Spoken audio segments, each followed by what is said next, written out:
Nagising na rin si Lucian Ren. Ha ha ha. Ah. Anong taon ng Yuangsi ngayon? Ako si Lucio ng sekta ng Taizuan. Panahon ng Yanhuang. Ubus na ang espiritong enerhiya. Hindi na makapagpatuloy ang mga immortal sa paglinang ng walang hanggang buhay. Isa-isang namatay habang nakaupo sa meditasyon ang mga kapwa ko alagad. Nangangamba ang guro na maputol ang pamana. Ikinulong niya ang haba ng aking buhay. At nahimbing ako rito. Umaasa lang akong pagkalipas ng 10,000 taon. Madyay gising ako at makalalabas mula sa aking pagkakubli, upang muling pasiglahin ang sekta. Hindi ko na alam kung ilang taon na ang lumipas. Ikaw, magpakabait ka. Mukhang may napahamak. Mga naglilinang ng kultibasyon, ang nakikialam sa hindi dapat, maiksi ang buhay. Bahala na, mas mabuting tanungin muna sila. Anong panahon na ba ngayon? Tapos na nating pagplanuhan ang muling pagbangon ng sekta. Ikaw, sumunod ka sa akin ng maayos. Huwag kang gagalaw, o paputukan kita. Hindi ko inakala ang nag-iisang anak ng pinakamayamang tao sa Jiangnan, na si Fu Junro ay mabibitag sa mga kamay natin. Ha ha ha. Mga tulisan ang mga ito. Ang hina naman. Wala man lang lakas sa katawan. Where? Boss, may tao roon. Na nakita tayo. Ay may pulubi pa pala rito. Ha ha ha. Naglalakas loob kang sabihing pulubi ako. Sandali. Hindi ba pera lang ang dahilan kung bakit ninyo ako dinukot? Ibibigay ko na sa inyo. Huwag ninyong idamay ang mga ordinaryong tao. May tindig din ang lalaking ito. Kahit nasa panganib, nagagawa pa niyang alalahanin ng iba. At parang kamukha pa niya ang guro. Bakit ko siya palalampasin? Kung may dapat sisihin, sarili niya lang. Nakakita siya ng hindi dapat makita. Ha? Ang ginto sa kamay niya. Sandata kaya iyon. Kapatid na dawista. Sigurado ba kayong gusto ninyo akong kalabanin? Kapatid na dawista. Hahaha, mukhang baliw ito. Ngayon, gagawa ako ng mabuting gawa. Tatapusin ko na ang miserableng buhay mo. HMPH. Ha, bakit lumihis ang bala? Mukhang sa panahong ito ang lakas ng mga sandata ay hindi rin ganoon kalakas. Madali lang akong naitaboy ng aking pananggalang na tunay na enerhiya. Hoy, takbo na. Makakatakas ba siya? HMPH. Kaibigan, pasensya ka na at napipilitan kitang magtiis. Ang isang hamak na mortal ay nangangarap pang maging immortal. Hiwang mabilis na hangin. Ang isang hamak na mortal na gustong maging immortal. Hiwang mabilis na hangin. TSS. Ha ha ha. Hindi ko inakala na sa panahong ito. Napakahirap na ng espiritong enerhiya sa langit at lupa. Wala akong maipan na enerhiyang espada. Hahaha, ikaw na dakilang immortal ano.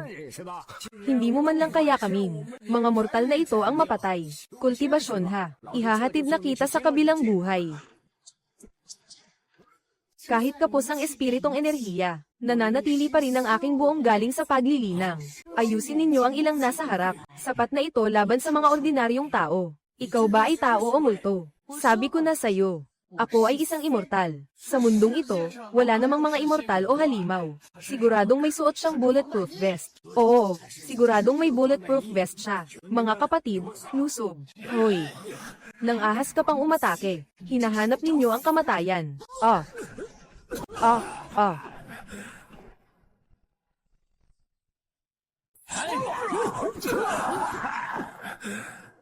Ikaw, pinatay mo silang lahat. May problema ba? May utos ang sekta. Sa mga kaaway, dapat lipulin hanggang sa huli. May balak silang patayin ako. Natural, kaaway ko sila. Walang problema. Uy, miss, saan ka pupunta? E di kahit papaano, kalagan mo muna ako bago ka umalis. Ililigtas kita. May kapalit ba? Mabibigyan kita ng sapat na pera. Sapat para makapagsimula ka sa mundong ito. Anong silbi ng pera? Kami na mga nagsasanay ng kultibasyon. Malinis ang puso at kaunti ang pagnanasa. Alam kong isa kang dakilang tao na hiwalay sa makamundong bagay. Pero kailangan mo ring bumaba ng bundok para bumili ng mga gamit, di ba? Maaari kitang bigyan sa mundong ito ng isang maayos na pagkakakilanlan. Kapag may pahinga sa pagsasanay, pwede ka ring mag-relax. Totoo ngang kailangan ko ng pagkakakilanlan para mas makilala ko ang panahong ito.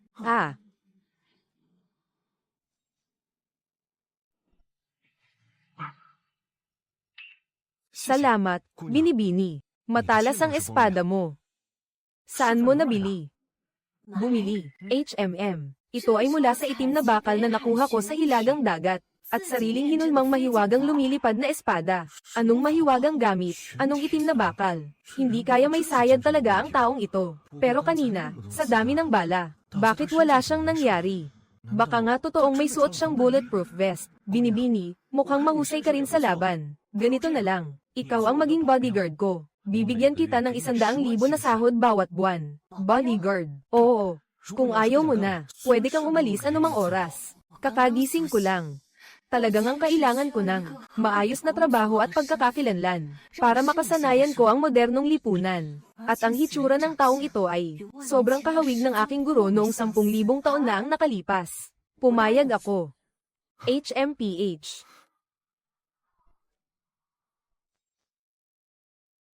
Binibini. Mula ngayon, ikaw na ang bodyguard ko.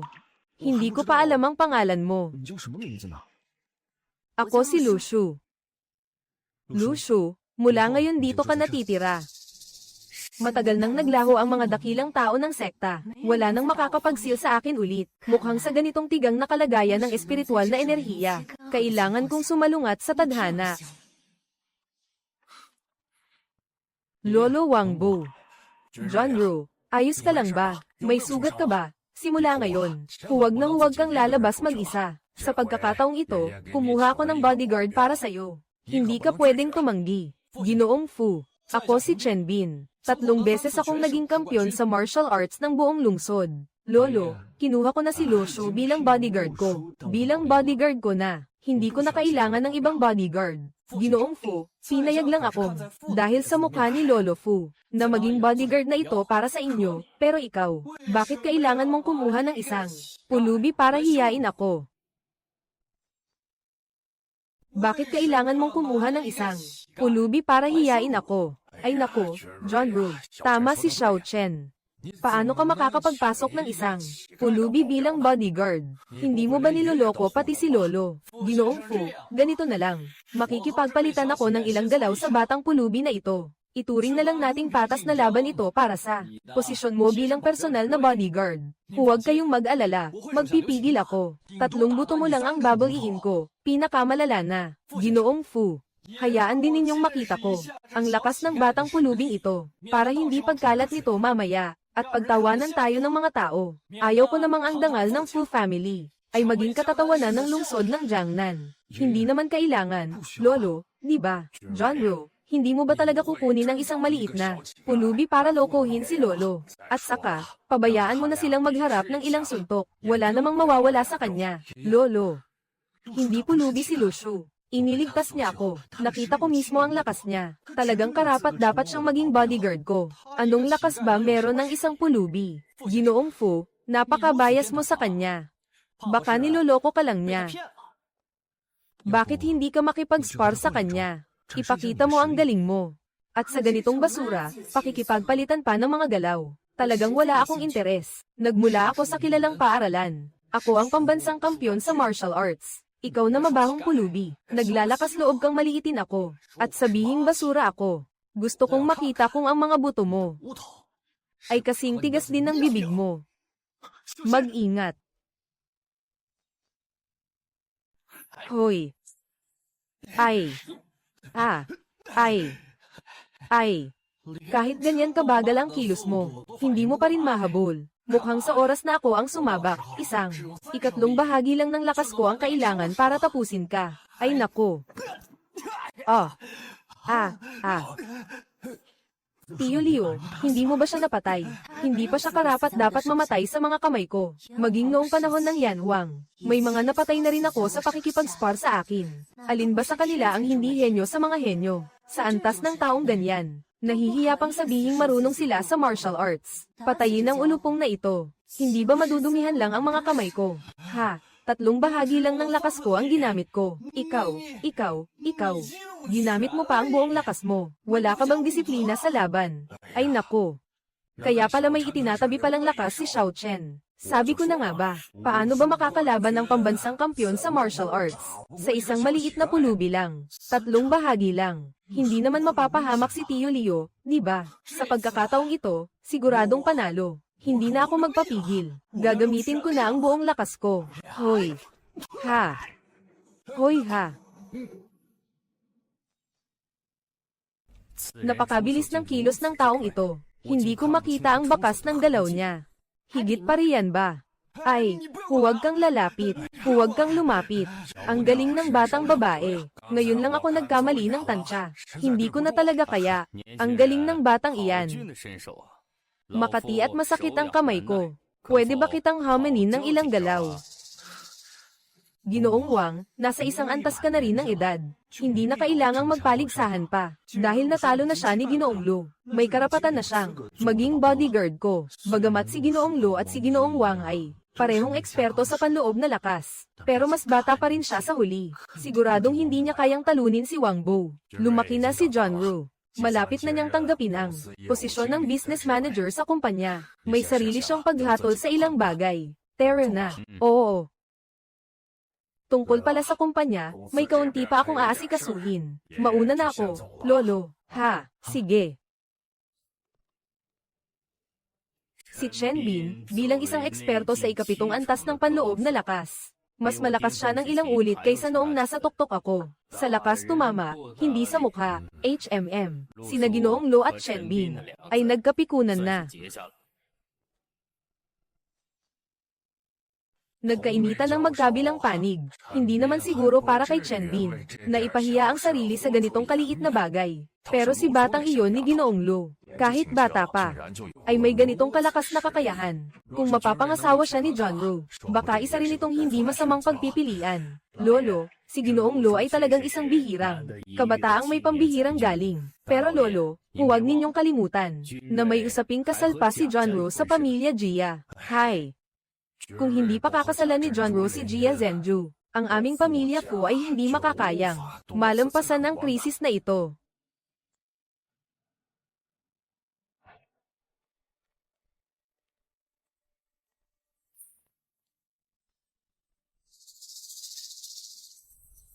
Nag-iba na ang panahon. Nagpalit ang mga bituin at panahon. Napakalaki na ng pagbabago ng mundo. Ang mga cellphone, computer, at credit card ay mas komplikado pa kaysa noong sinaunang panahon. Lalo na ang tinatawag na kotse, na walang kahit anong daloy ng espiritu, pero nakakatakbo ng kusa. Mushu. Ah, pasok ka. Bakit ka nagmamadali? HMM. Terra.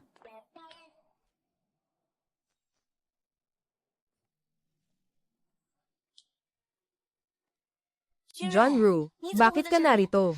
Pumayag na si Lolo Fu.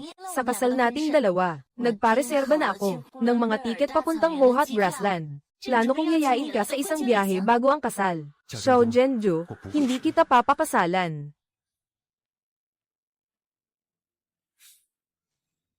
May nobya na ako. Si Lushu iyon. John Ru, nagbibiro ka ba sa akin? Mukha ba akong nagbibiro? Si Tito Lu, tama ba? Mabuti.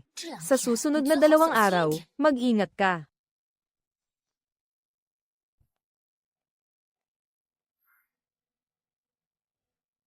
Uy, inaamin kong gwapo ka, pero hindi dapat magdikit ang lalaki at babae. Sa tingin mo ba ay ayos yan? Nakalimutan kong sabihin sa'yo, ang tungkulin ng isang personal na bodyguard ay bantayan laban sa panganib.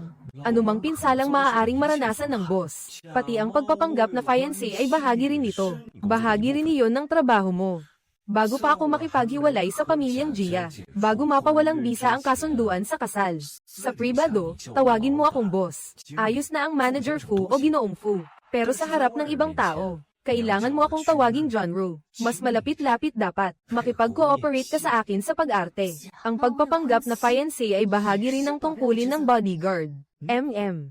Binabalaan kita. Huwag na huwag mong pag-iisipan ang katawan ko. Huwag kang mag-alala. Hindi pa ako desperadong kakagat sa kung ano-ano. Ang habol niya ay ang katawan niya. Yung gustong magpakasal sa akin. Nakapila na ang mga babae hanggang Paris.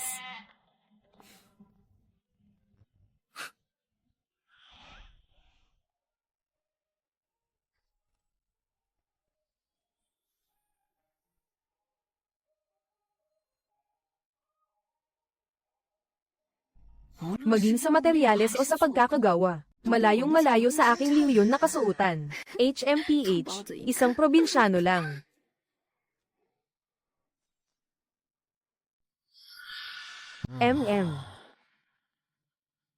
Lumilitaw na ang target ni Miss Gia. 200,000 ang isang braso. Basagin niyo ang dignidad niya para sa akin. Hindi problema ang pera. 400,000 para sa dignidad. Deal. Hulihin niyo siya para sa akin.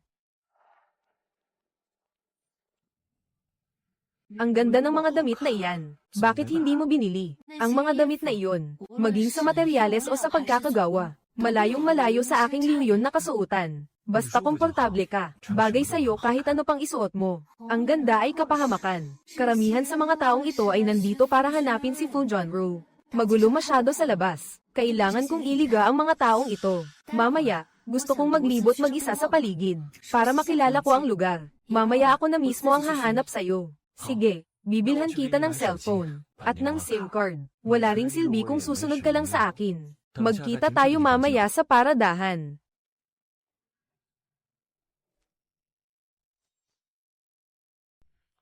Hoy, may nagbayad para bilhin at paglaruan ang dignidad mo. Kung may hiya ka, lumapit ka at hayaan mo akong tapakan ka ng ilang beses. Pikit mata ka lang, nilipas din yan. Kung hindi ka marunong makiramdam, ha? Aba, swap. Gusto ko ring patahimikin ang bunganga mo. Sabihin mo kung sino ang nag-utos sa inyo na pumunta rito. Baka pag-isipan kong patawarin kayo. Hindi mo yata alam kung sino ang kaharap mo. Iya, handgal lang ba siya o sobrang tapang? Alam mo ba kung sino ang kaharap mo? Ang boss ng Axe Gang sa lungsod ng Jiangnan. Kuya Xiaokun. HMPH. Ay. Aray, basag ang bayag ko. Patayin niyo siya para sa akin. Ipaghiganti niyo ako. Patayin siya, patayin siya. Ipaghiganti ang boss. Tigil. Xiaokun. Ay, anong ginagawa mo? Dating alkalde. Ako ang biktima. Bagamat underground na puwersa ang Axe Gang, malinis silang kumilos. Sa ngayon, mahirap talaga silang harapin. Dalhin muna natin siya sa ospital. Swerte mo, buhay ka pa.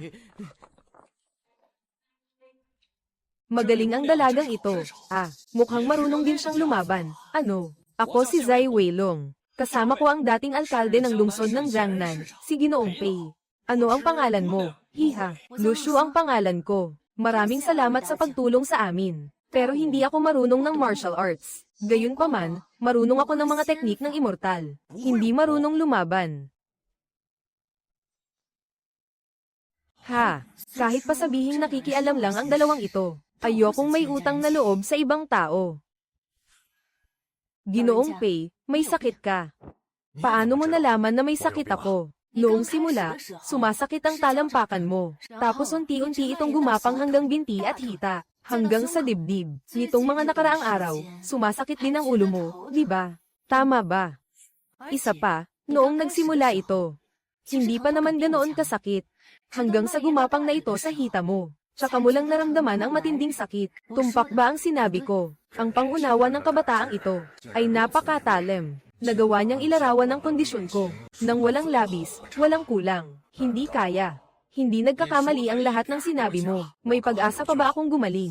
Ang sakit na ito, kapag umabot na sa utak mo, ay wala na talagang lunas. May nalalabi na lang na kalahating buwan sa iyo. O baka nga 7 araw na lang ang itatagal mo. Ano? 7 araw. Sapat na iyon para maayos ko ang mga dapat asikasuhin. Pero, kaya ko pa rin gamutin ang sakit mo. Sabi ko na nga ba, mahirap itong gamutin. Ano ang sinabi mo? Hiha, sabi mo, kaya mo pa rin gamutin ang sakit ko. Madali lang iyan. Basta magtiwala ka sa akin. Maghanda ka ng lingzi na 1,000 taon na, ginseng na 1,000 taon, bulaklak ng niebe, at halamang pamatay lason. Kapag nakuha mo na ang mga iyon, gagutin kita ng tuluyan. Utang na loob ay utang na loob. Sa pagpapagamot, natural lang na may hilingin akong kapalit, para mabuksan ang aking mga nakabara na meridian. Kailangan ko talaga ng mga sangkap na gamot na iyon. Sayang lang. Sa mundong ito na manipis ang espiritual na enerhiya, mapipilitan akong gumamit ng mga basurang sangkap na ito.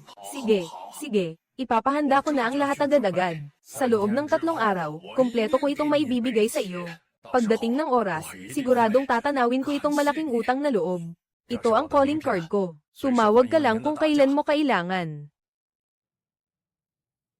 Xiao, ano sa tingin mo kay Lucio? Ginoong Pei, kailangan ba nating imbestigahan ang pagkatao niya? Baka kung magkamali sa gamot, kahit ang mga immortal ay hindi na ito may iligtas. Siyempre, pero napansin ko ang talam ng paningin niya. Mukhang mahusay siya sa panggagamot. Kung totoo ngang mahusay siya, maaari natin siyang gawing katulong ni Dr. Zhao. Kalahating oras na kitang hinintay dito. Bakit ang tagal mo namang magliwaliw? Sino ba namang hindi mapapatingin sa kagandahan ko? Nakakaakit at nakakasilaw. May mga bastos lang na hamarang sa akin kanina. Binilhan kita ng cellphone. Nakasave na dyan ang number ko. Pwede mong gamitin iyan, para mas makilala mo ang mundong ito. Hayaan mo na, umalis na tayo.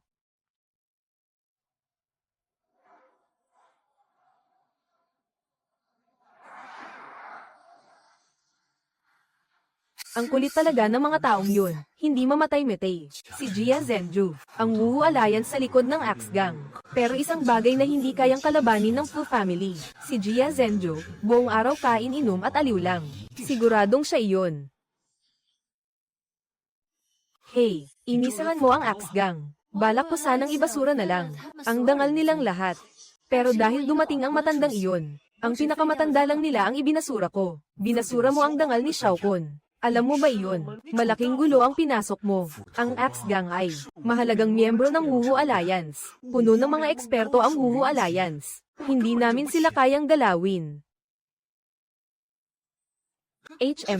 Mas mabuti sigurong umupo ka na lang. Ako ang magmamaneho. Hindi pwede. Hindi pa ako nakapagmaneho kahit kailan.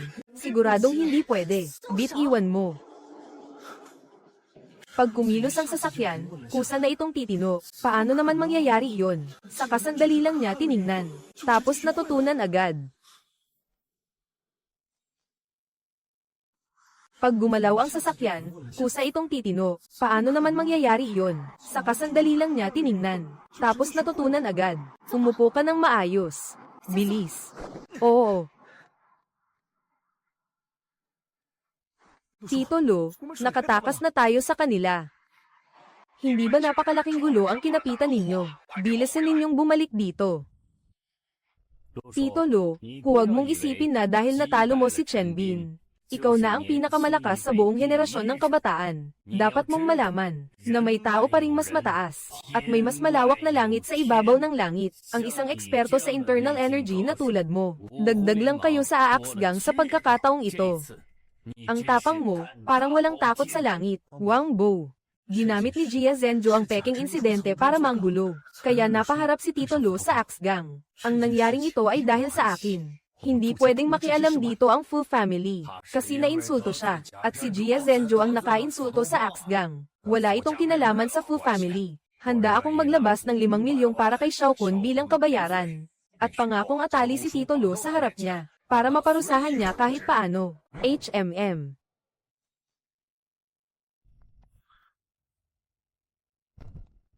Hindi naman walang puso ang Fu Family. Kung may dapat sisihin, ikaw ang dapat sisihin dahil ininsulto mo ang maling tao. Gusto mo ba akong kalabanin? Ang galing naman ng Fu Family. Ang pagputol sa daan at pagbuwag sa tulay na ito ay napakagandang galaw. Hoy, boss. Ang nangyaring ito ay dahil sa akin. Tito Lu, may 3 mahaba at 2 maikling mensahe ako para sa araw na ito. Bubuhayin ko ito habang buhay, sa loob ng hiya at konsensya. Mas mabuti pang mamatay na lang agad, mas mabilis pa. Tito Lu, ikaw ang may kasalanan sa mga tao. Tapos gusto mo pang bayaran ka ng Fu Family. Ako nga ay gusto kong maayos na. Magpasalamat ng lubos kay Ginoong Fu. Ngayon alam ko na, ang tawag sa kahihiyan at kapal ng mukha, ikaw. Hindi mo kailangang ganyan. Ako na ang bahala sa bagay na ito. Pero ako.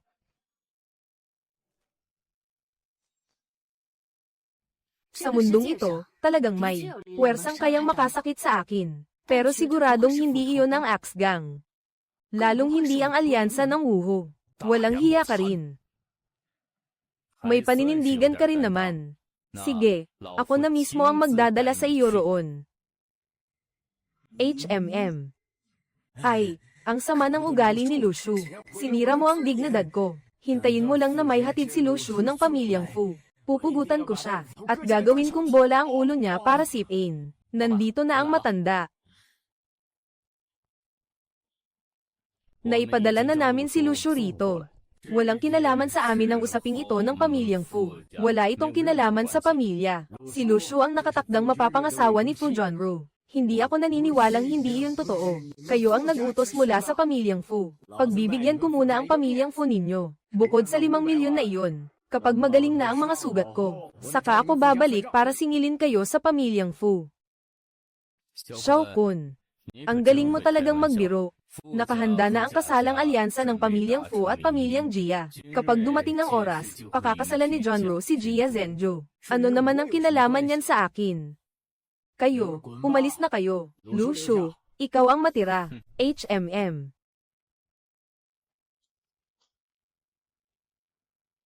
Ang tapang mo, ha?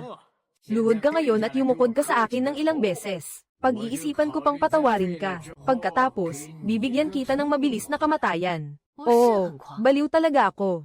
Wala kayong laban sa akin. Alam kong napakalakas ng loob mo. Pero paano kung baril na ang kalaban? Kung pag-uusapan ang martial arts lang, sa loob ng 5 hakbang, walang makakatalo sa akin. Lampas sa 5 hakbang, wala pa ring makakatalo sa akin. Walang kasalanan sa iyo ang baka. Bakit mo pa ito pinalobo?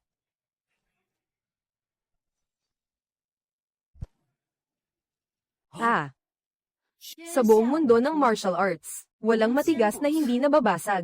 Ang tanging hindi nabibigo ay ang pinakamabilis. Mga dalubhasa sa panloob na enerhiya. Tanging mga dalubhasa sa panloob na enerhiya lang ang makakagawa nito. Kayang saluhin ng 2 daliri ang bala. Peking hari ng mga perlas. Nilaglag mo pa ako, ha? Kung may sasabihin ka, sabihin mo ng maayos. Nagkakamali lang ang lahat ng ito. Basura. Dapat sa basurahan ka na lang naroroon. Ano pa ang tinitingala-tingala ninyong ginagawa? Bilisan ninyong tulungan ang matanda. Aray. Hindi pwede, Senior. Ma, ituring mo na lang akong hangin at palayain mo na ako. Mula ngayon, ikaw na ang nanay ko. Ampunin mo na ako bilang anak mo. Makakatulong ang anak sa pag-aayos ng maraming bagay para sa iyo. Paano ako napunta sa ganitong lakad? Nakakuha ko ng napakagandang malaking anak na lalaki. Sa panahon ngayon, ganito na lang ba kadali ang maghanap ng ina? Sa panahong ito, ganoon na lang ba kadali iyon? Wala akong interes sa mga langgam. Kaya nakaligtas ka hanggang ngayon. Pero si Fu Junru. Ma. Si Fu Junru ang tatay ko. Bukod sa nanay ko. Sino ang manggahas na galawin ang tatay ko? Patayin mo siya, matanda. Ako ang may kasalanan kanina. Handa akong tumanggap ng parusa. Dahil sa sinseridad mo, tatanggapin kita bilang anak ko. Kapag naging walang galang ka sa hinaharap, sa tuwing makita kita, papaluan kita. Talagang balak mo pa akong ampunin. Bawat makita kita, papaluan kita ng 1 beses. Talagang seryoso kang tanggapin ako. Ano ba ako rito bilang anak-anakan? Nakakita na ako ng nanlalamang sa iba. Hindi pa ako nakakita ng ganito kabastos na mang-api ng tao. Nasa 30 na ako. Gagawa ka ng isang babaeng nasa early 20s, na ninang. Paano pa ako makakagalaw sa ilalim ng mundong ito? Lahat ng ito ay dahil kay Jia Zhenju. Itatali ko si Jia Zhenju dito, para maipaghiganti ang aming mag-ina. Huwag kang mag-alala, kung hindi kaya. Ako na bilang ina mo ang tutulong sa iyo, para maibalik ang tikas mo. Ay. Ito ang tseke na nagkakahalaga ng 5 milyon. Ituring mo na lang na regalo ko ito sa pagkilala ko sa iyo bilang ninang ko ngayon. Sige na nga, ang tunay na lalaki marunong yumuko at marunong ding bumangon. Ano ba naman ang kaunting hirap na ito? Si Uncle Lou, kahit bata pa, umabot na agad sa antas ng bihasa sa panloob na lakas. Sa hinaharap, tiyak na aabot pa siya sa antas ng maestro. Sa lungsod ng Jiangnan, hindi ako basta-basta nagpapasikat. Ang bait mo, anak.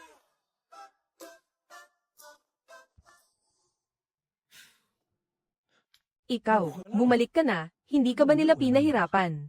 Hindi. Sila ang tumawag sa akin para pumunta roon. Para kilalanin kaming ninong at ninang nila. Si Uncle Lou, bilang isang praktisyoner ng sinaunang kultibasyon, tiyak na ang sekta sa likod niya. Ang kumilos para ayusin ang bagay na ito. Ang taong ito. Anong nangyari sa iyo? Bakit hindi ka masaya? Ang pamilya Fu. Nasa krisis ngayon ang pamilya Fu. Marami silang inventaryong nakatambak, pero hindi pa rin lumalabas ang approval sa pagbebenta. Kaya pera na lang ang ginagastos para bilhin ang nasa merkado. At lalong lumalaki ang lugi. Hindi na. Umiikot ang pondo ng pamilya Fu. Iyan ang ibinigay sa akin ni Xiao Kun bilang paggalang. Baka makatulong ito na maibsan ang bigat mo. Ito ay...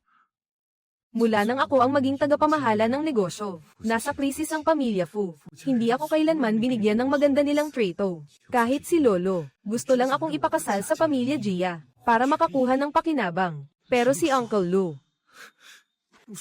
Lou. Tama nga ang sabi ng guro ko. Ang lalaki lang ang nakakaapekto. Sa bilis naming humugat ng espada, sa isang sandali lang, ramdam ko nang hindi na panatag ang puso ko. Aray.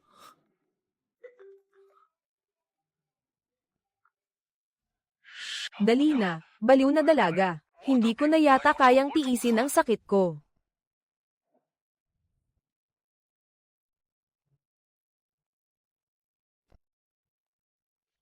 Anong ginawa mo? Gusto mo bang mamatay? Nanadya ka para maningil, ha? Nabigla mo ang guro ko. Aalis ka na agad. Alam mo ba kung sino ang guro ko? Si Dr. Zhao na kilalang kilala sa Jiangcheng. Isang salita lang niya. Kung may problema ang katawan mo, kahit saang ospital ka pumunta, walang magliligtas sa iyo. Ikaw. Aray. Sakit. Ilang beses ka nang sinabihan ni Young Master G. Huwag kang mang-api dahil lang sa lakas mo. Bakit ayaw mo pang makinig? Mabait pa nga ang saloobin ng matandang ito. Ay nako, Dr. Zhao. Sa wakas, dumating ka na. Tuloy po kayo agad sa loob. Nasa coma na ngayon ang matanda, kahit paano ay hindi magising. Ginang. Pei, huwag po kayong mag-alala. Bihira na lang ang sakit na kayang ipahirap sa matandang tulad ko. Basta si Ginoong Pei, habang may natitira pa siyang hininga, masisiguro kong siya ay maibabalik mula sa bingit ng kamatayan. Ay, Dr. Zhao, ang taong ito rin ba ay katulong mo? Kakilala ko lang din siya ngayon. Hindi ba siya tao ng pamilya Pei? Ako si Lucio. Ikaw pala si Lucio. Ikaw pala ang nag-utos sa matanda na bumili ng mga nakalalasong bagay na iyon. Bilang isang malaking angkan, ang pamilya Pei namin ay hindi pa kailanman nakakita ng sino mang gumagamit ng nakalalasong sangkap para gamutin ang sakit. Lumayas ka. Hindi ka welcome sa pamilya Pei.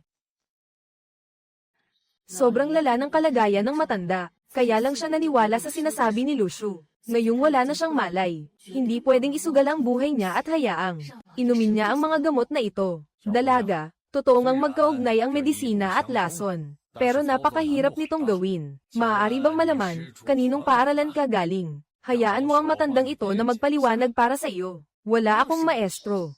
Ginang Pei. Kung pinagkakatiwalaan ninyo ako, pagpasok ninyo ako para gamutin si Ginoong Pei. Kung hindi ninyo ako mapagkakatiwalaan, aalis ako agad. Walang maestro. Ginang Pei, narinig ninyo, wala siyang pinanggalingang paaralan, at wala pa siyang dalang mga gamit pang gagamot. Tapos dumiretso na siya sa bahay Pei. Tapos sasabihin pang siya ay dakilang manggagamot. Mukhang manloloko lang siya sa akin. Pinapayuhan ko kayo. Ipaaresto na siya agad ng mga pulis. Para hindi na kailangan pang mag-abala. Oy, silaw ding ba ito? May isang taong walang lisensya sa pagpapagamot dito. Niloloko niya ng gusto ang matanda. Bilisan ninyo at hulihin siya. Sige, pupunta na ako riyan.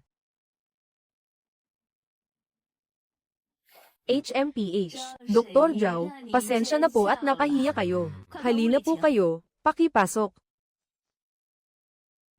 Nakapagpahiya kami sa inyo. Pakipasok na po. Hahaha, ayos lang, ayos lang. Ineng, sana tumigil ka na habang may oras pa. Huwag ka nang manloko sa mundong ito.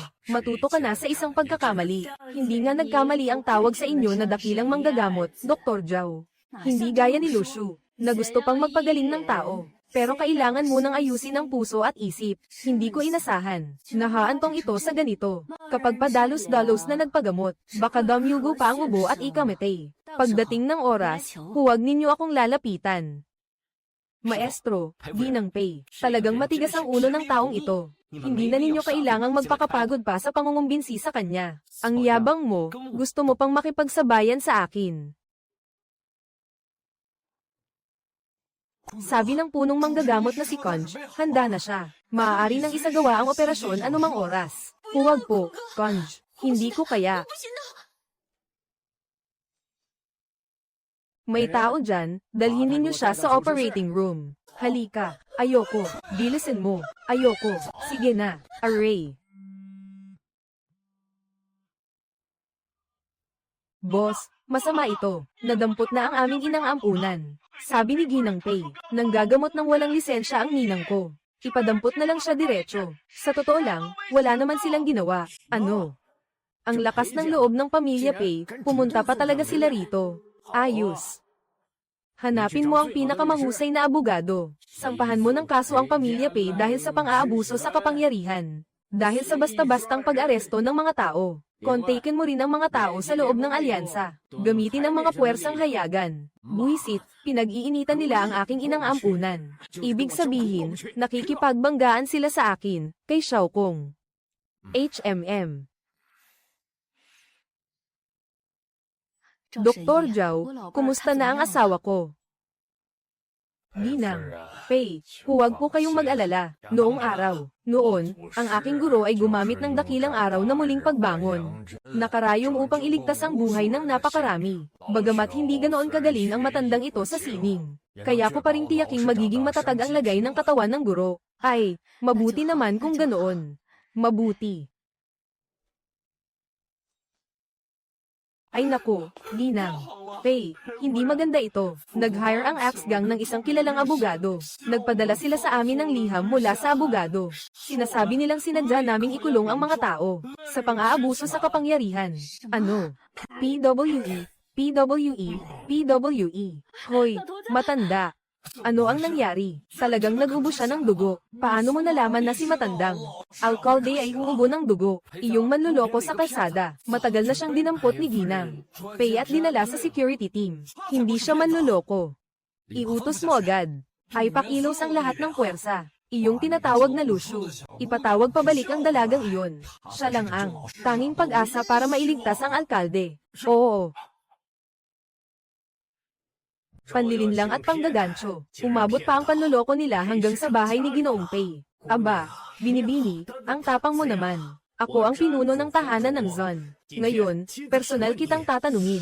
Kung gusto mong magbintang, makakakita ka rin ng dahilan. Tingin ko, ang mga nagpadala sa akin dito, ang siya pang lalapit mamaya para makiusap na palabasin ako. Panahon na nilang makulong. Matigas pa rin ang ulo mo. Sa tingin ko, pati sarili mo. Nadamay mo na sa panloloko. Ha, itong mga posas ninyo, pwede bang mas maayos naman ang kalidad? Hindi nakapagtataka na ganyan kakayabang, isa ka palang mandirigma, kaya pala, isa kang mandirigma, itaas ang dalawang kamay at lumuhod. At kung hindi ko gagawin, lagi nilang iniisip na sapat na ang isang baril para tapatan ako, pero sa totoo lang, inilalagay lang nila ang sarili nila sa panganib. Napakabata pa ng dalagang ito. Sa pinakamatindi, isa lang siyang mandirigma ng kabilang buhay. Paano naman ang mandirigma ng kabilang buhay? Makakapalag sa bala. HMPH. Kayong ang mga mandirigma ay wala lang kundi umaasa sa lakas para manakot at magpasikat. Sasabihin ko sa iyo, may mas magaling pa sa iyo. At may langit pang mas mataas kaysa langit. Sa bandang huli, paparusahan ka rin ng katarungan. Huling babala, itaas ang mga kamay at lumuhod. 3, 2, 1.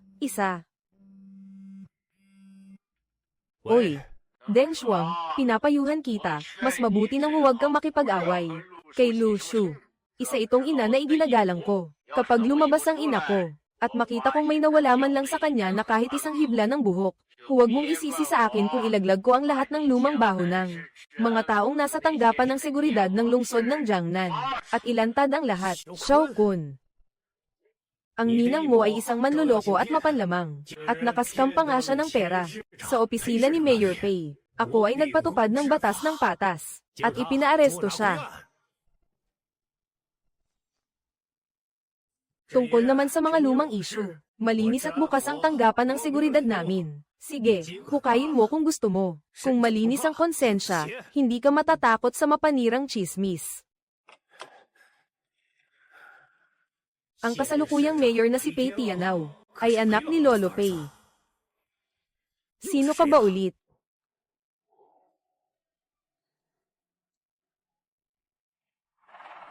Hoy, Mayor Pei. Yang Shuang, paano mo nagawang hulihin ang mahalagang doktor na gumamot sa sakit ng aking ama? Ngayon ay alisin na ang posisyon mo, at umuwi ka na. Ha?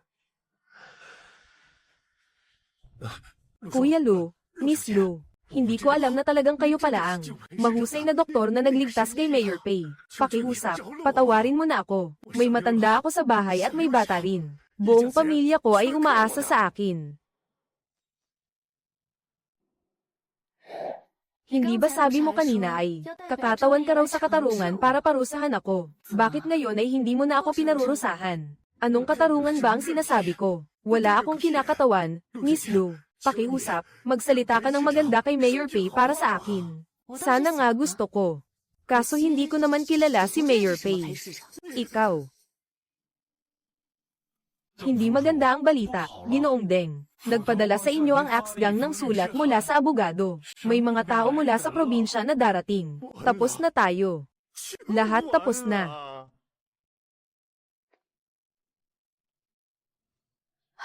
Dr. Lu, pakiusap, iligtas mo ang matanda. Isa lang akong manlolokong manggagamot. Sino ba naman ako para? Napakataas ng pinto ng pamilya Pei ninyo. Ni hindi pa nga ako nakapasok. Halos natamba na ako. Nakakatakot. Sobra. Dr. Lu, ituring mo na itong pakiusap ko. Mabibigyan kita ng maraming pera. Basta mailigtas mo lang ang buhay ng matanda. Magbayad sa pagpapagamot. Iyan ay likas at tama lang. Pero ako kasi, hindi ako interesado sa pera. Dr. Lu, lumuluhod na ako sa harap mo. Basta pumayag ka lang na iligtas ang matanda, handa kong ipalit ang buhay ko. Sige. Kung gayon, ayon sa sinabi mo, buhay kapalit ng buhay. Pero kapag nagbago ang isip mo, kaya kung wasakin ang buong pamilya Pei ninyo. Sige. Halos ubos na ang aking panloob na enerhiya. HMM. Tingnan mo ang ayos ng dating mayor. Kahit nariyan pa ngayon ang dalagang iyon mismo sa lugar, wala na rin siyang magagawa. Hay, kasalanan ko lahat ito. Kahit nariyan pa ngayon ang dalagang iyon mismo sa lugar, wala na rin siyang magagawa. Hay, kasalanan ko lahat ito. Lolo. Hay. Oh. Parang hindi na humihinga si dating alkalde. Lolo. Tigilan na ninyo ang ingay. Ayokong mamatay siya. Kung hindi, hindi na siya makakabangon pa. Oh, pero kung hihilahin pa ninyo ito ng ganito, kapag nanlamig na ang bangkay niya, wala nang pakinabang kahit sino pa ang dumating. Nakikita mo ba ako? Lumapit ka rito. His, Lu Dashi, nagpapatawag ka ba ng multo?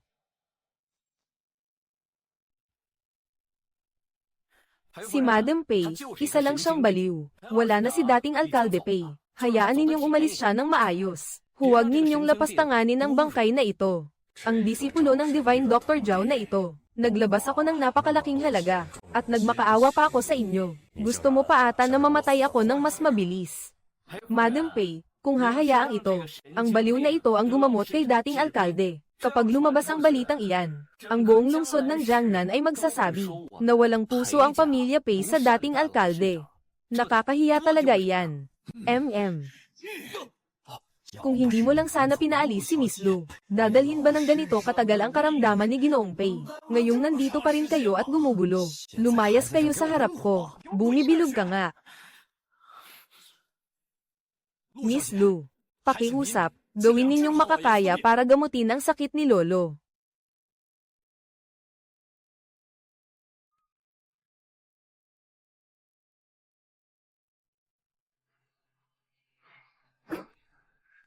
Nilapastangan mo ang bangkay, Madam Pei.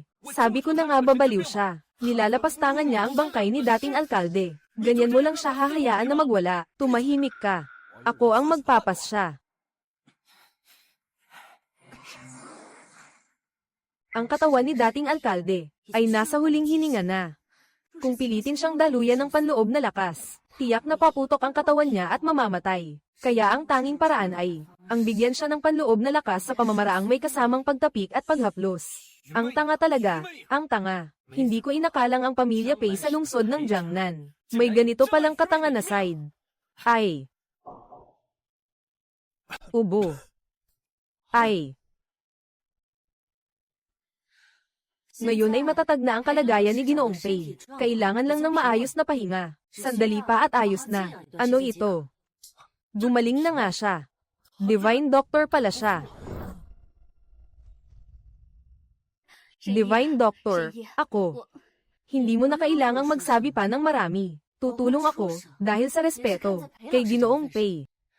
Kayo sa pamilya Pei, kailangan ninyong ibigay lang. Ang ipinangako ninyo sa akin at ayos na. Dr. Lu, may 4,000 milyon dito sa card na ito. Mula ngayon, kayo na ang aming tagapagligtas na may utang na loob ang pamilya Pei. Kung sakaling may anumang kailangan kayo, basta magsalita lang kayo. Kailangang gawin ng pamilya Pei ang lahat para tumulong. Sa totoo lang, may nakaabala sa akin kamakailan.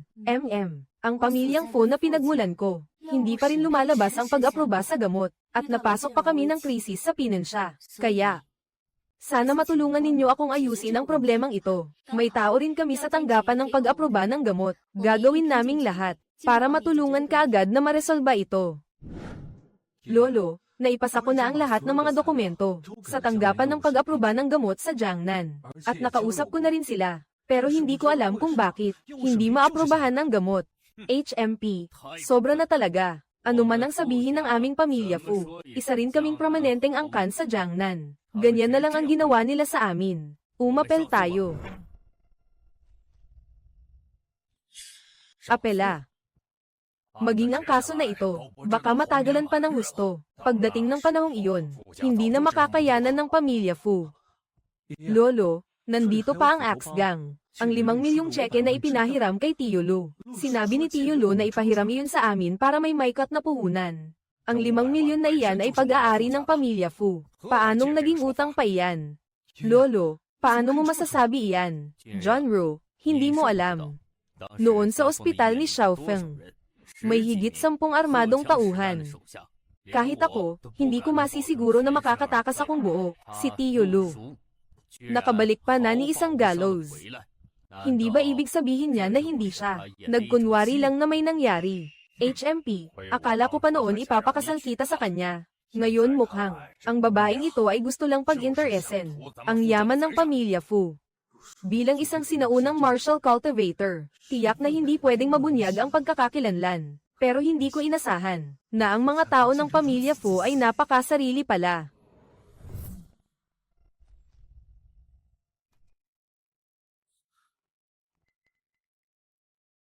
Oo. Bakit ka bumalik? Bakit hindi ako pwedeng bumalik? Lolo, umupo ka. John Ru. Ganyan mo ba pinapanigan ang mga tagalabas? John Ru. Miyembro ka ng pamilya Fu. Huwag mong ipihit ang siko mo palabas.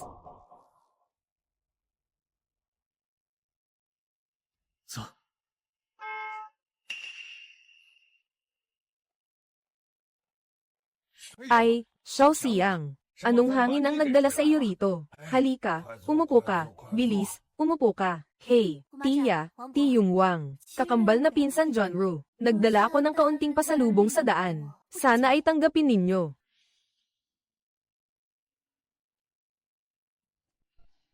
Ay, daang taong ginseng ito. Hindi ito mura. Mga 300 taon lang. Wala pang 2 milyon. Hindi naman kalakihan ang gastos. Ang mahalaga ay para kay Tia, para maayos ang katawan. Matanda na kayo, mas mainam na kumain ng mga pampalusog. Nako, napagastos ka. Ay ho. Sa susunod, huwag ka nang magdala ng napakamahal na bagay. Kung hindi, hindi kita papapasukin. Haha. Sige. Ay, John Woo. Ito ang pinsan mong si Shi Zhengxiang. Mula siya sa pamilya Shi sa Beijing.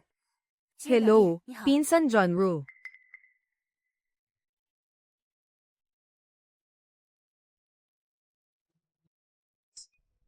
Ay. Ang gwapo talaga nitong si Fu Junyu. Buti na lang, malayong kamag-anak lang ako sa kanya. Walang hadlang sa dugo, pwede. Sisiguraduhin kong magiging akin siya. Miss Lu, may ipinapahanap ang pamilya Pei na tao. May bagay silang gustong personal na ibigay sa iyo. Malamang dumating na ang mga halamang gamot.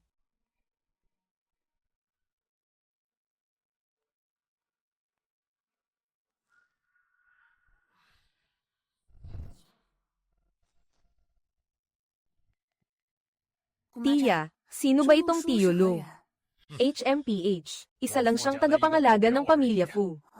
Nakipagsabuatan sa mga tagalabas, at inagaw ang ari-arian ng pamilya Fu. Hindi siya mabuting tao.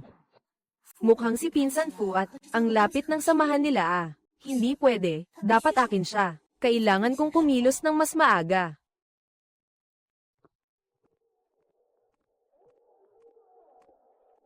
Binibini Lu, binibini Lu, binibini Lu.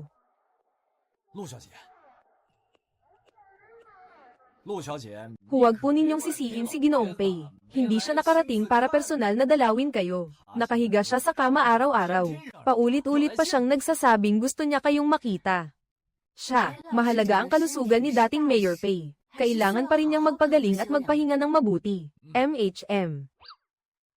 Hindi ko inakalang ang gusto niya noon ay iyong mga sangkap na sobrang pampalakas at malakas din ang lason. Siya rin pala ang nangangailangan. Napakabata pa. Talagang mas matalino pa pala siya kaysa inaakala. At saka, binibini Lu. Bago inatake si Ginoong Pei, palagi siyang naghahanap ng mga sangkap na kailangan mo. Pero hindi niya mahanap ang Snow Lotus. Pero kamakailan, ang aming pamilyang Pei nakarinig ng balita tungkol sa Snow Lotus.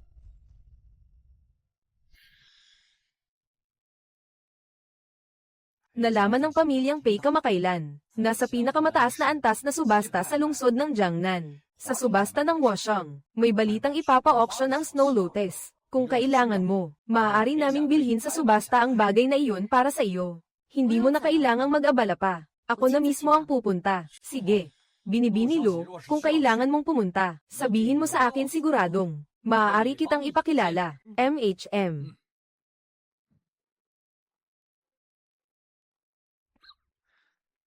Hindi ko inakalang hindi rin pala pahuhuli ang galing mo sa medisina. Kaya mong tulungan si dating Mayor Pei na gumaling. Marami ka pang hindi pa alam. Pakiabot nga sa akin.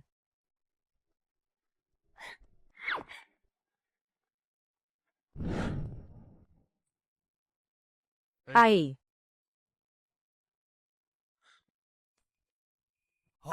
itong 1,000 taong ginseng. Kahit ang ginseng na 100 taon na ay aabot na sa 2 milyon. Ang 1,000 taong ginseng, hindi ba aabot ng 10 milyon? May konti pa ring kabutihang loob si Tio Lu. Noong nalaman niyang tinaka tayo ng Axe Gang, alam pa niyang bumawi. Tumigil ka. Saan ka pupunta dala ang ginseng? Tio Lu, hindi mo ba gustong ibigay ang 1,000 taong ginseng kay Lolo? Nandito ang tao, bilisin mo. HMPH. Mukhang walang alagang asno ang pamilyang Fu. Ano, bakit parang ang mga utak ninyong magkakapatid ay sinipa ng asno? Kailan ko ba sinabi na ibibigay ko ang ginseng na ito sa iba? Lu Shu, ayaw mo na bang manatili sa aming pamilya Fu? Lolo, sa totoo lang, kay Tio Lu naman talaga ang mga ito. Nagkamali lang kayo ng akala, bilang nakababata, na hindi ibigay ang ginseng na ito kay Lolo Fu. At nagsalita ka pang bastos kay Lolo Fu. Karapat-dapat ka pa bang maging bodyguard ng Fu family? Ayos, si Tio Lu pa ang napunta sa bingit ng kapahamakan. Isang hamak na bodyguard. Ang lakas-lakas pa. Kung sakaling palalayasin natin siya ngayon, sa pangalan ng aming kilalang pamilya sa kabisera, hindi ba mapapasakin si Fu Junru? Ay, Tio Lu, huwag kang manggulo. Bilisan mong ibigay ang ginseng kay Lolo. Ang relasyon natin. Hindi naman dapat umabot sa ganito. Relasyon. Anong relasyon meron tayo? Bukod sa kanya. Siya ang taong dapat kong protektahan. Ang buhay at kamatayan ninyong iba. Wala akong pakialam sa yaman at kapangyarihan. Tungkol naman sa mga gamit ko. Kanino ko gustong ibigay, doon ko ibibigay. Kung ayokong magbigay, hindi ko ibibigay. Lu Shu. Ang pamilya Fu ay isa ring malaking angkan sa Jiangnan. Akala mo ba bihira sa akin ang ginseng na iyan? Kung ganyan ka makipag-usap sa pamilya Fu ko. Ngayon, desidido na ako. Tinatanggal na kita bilang bodyguard. Lumayas ka, Lolo. Desidido na ako sa bagay na ito. Isa lang siyang bodyguard. Bibigyan ka pa ni Lolo ng iba mamaya, ng isang kwalipikado.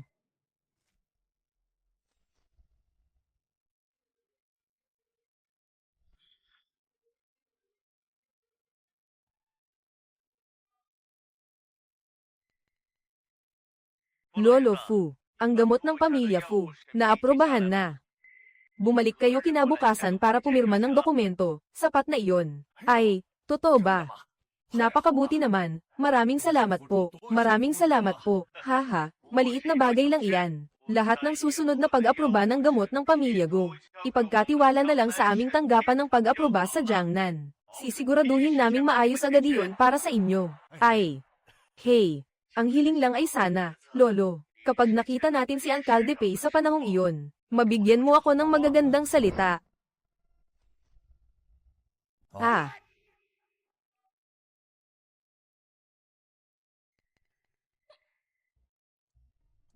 Ito, bakit mababanggit ng Panginoon ng Fu ang pamilya Pei? Ang pamilya Pei ang tumulong sa atin. Oh. Tiyak na si Xiao Xiyang na batang iyan, nang makita niyang nasa alanganin ng pamilya Fu ko, kaya nakipag-ugnayan siya sa pamilya Pei. Ay, Xiao Xiyang, malaking tulong mo sa amin. Naaprubahan na ang gamot ng pamilya Fu. Malaki ang naitulong mo sa pagkakataong ito. Maraming salamat sa iyo. Ganito po, Inay Gu. Wala po iyan. Hindi ba ito ang dapat kong gawin? Ha ha ha. Mukhang itinuring niya akong tulong na maglutas ng krisis ng pamilya Fu. Sino kaya ang tanga na tumulong? Hindi man lang maipaliwanag ng malinaw. Hindi ba mas pinadali nito para sa akin na makuha ang pabor ng pamilya Fu? Shi Zhengxiang. Ang pangalan mo, kasing hamak mo rin. Lahat ng mabubuting bagay gusto mong angkinin. Uncle, ano ba ang alam mo? Si Xiao Xiyang ay mula sa pamilya Shi sa Beijing.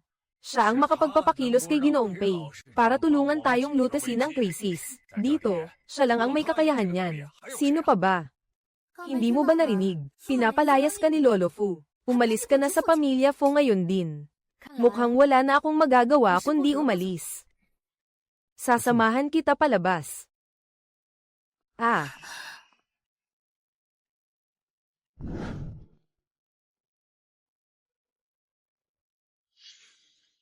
Lu Shu. Lu Shu, MM. Ang 5 milyong utang ko sa iyo, babayaran kita sa lalong madaling panahon. May 10,000 sa card na ito. Iyan ang sahod mo sa panahong ito. Ganito kataas ang sahod ko. Oo.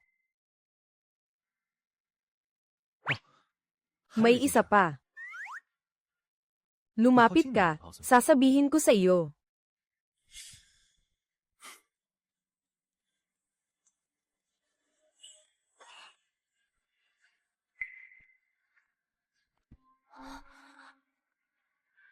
Tama nga ang sinabi ng sekta. Ang mga lalaki sa paanan ng bundok na ito ay tunay na mga tigre. Sa isang iglap lang, lulunukin nito ang aking diwa. Ay nako. Ayaw ko na. Ang susunod ay ang paghihintay. Bukas na ang subasta ng Washang. Ah. Oh.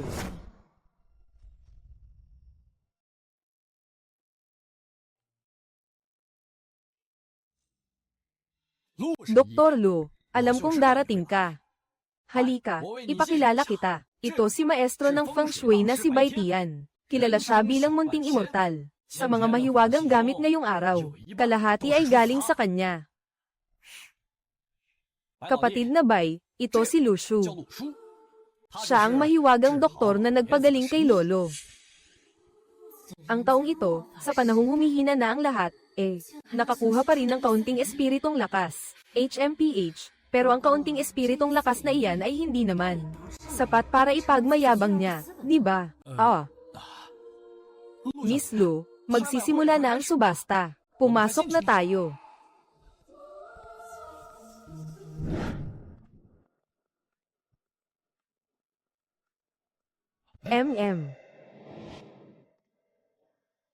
Dr. Luo, tingnan mo ang Snow Lotus.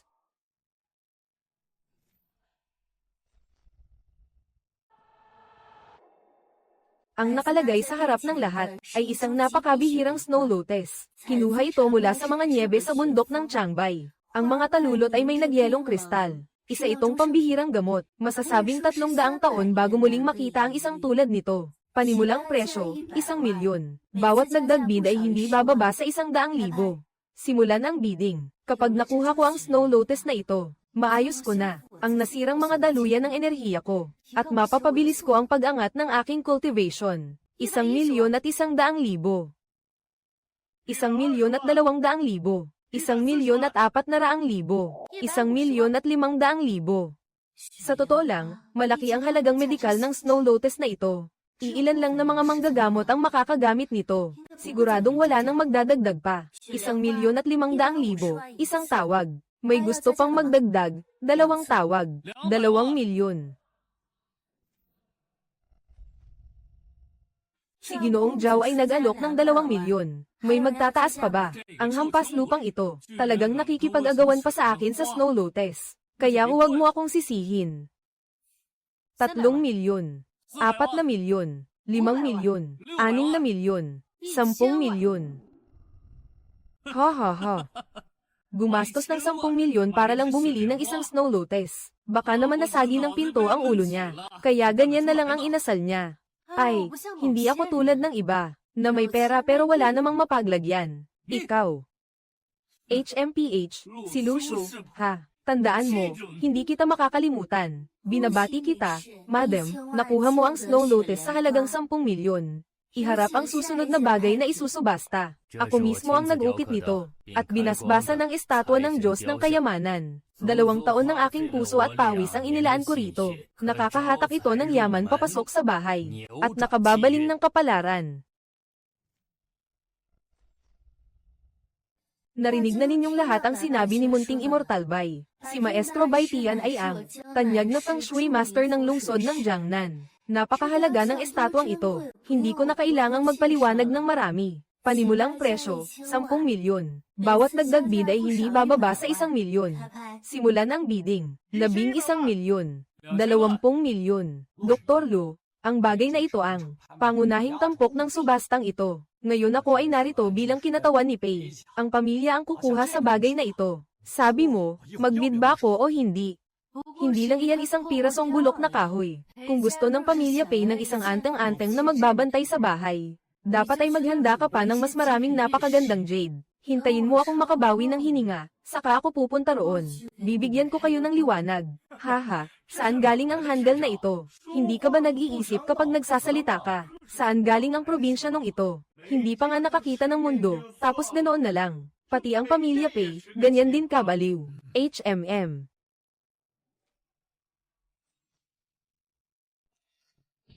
Dahil hindi pinapansin ng pamilya Pei ang ukit na kahoy na ito, maglalabas ako ng isang maliit na target. Ilagay iyan sa punong tanggapan ng aming alyansa ng Wuho.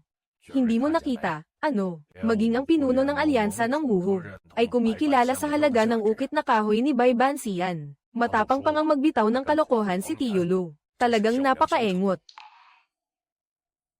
170 milyon. 180 milyon. Pasensya na. Maglalabas ako ng 2 maliit na target. Ang alyansa ng Wuhu ang mananalo na. Hehe, mas matindi pa ito kaysa sa ilang mga bagitong hindi pa ganap na lalaki. Mas pinaniniwalaan ko pa ang obra ni Gurubay. Silang dalawa ay talagang parang hinulma mula sa iisang molde. Parehong matatalino. HMM. Baho mong bata.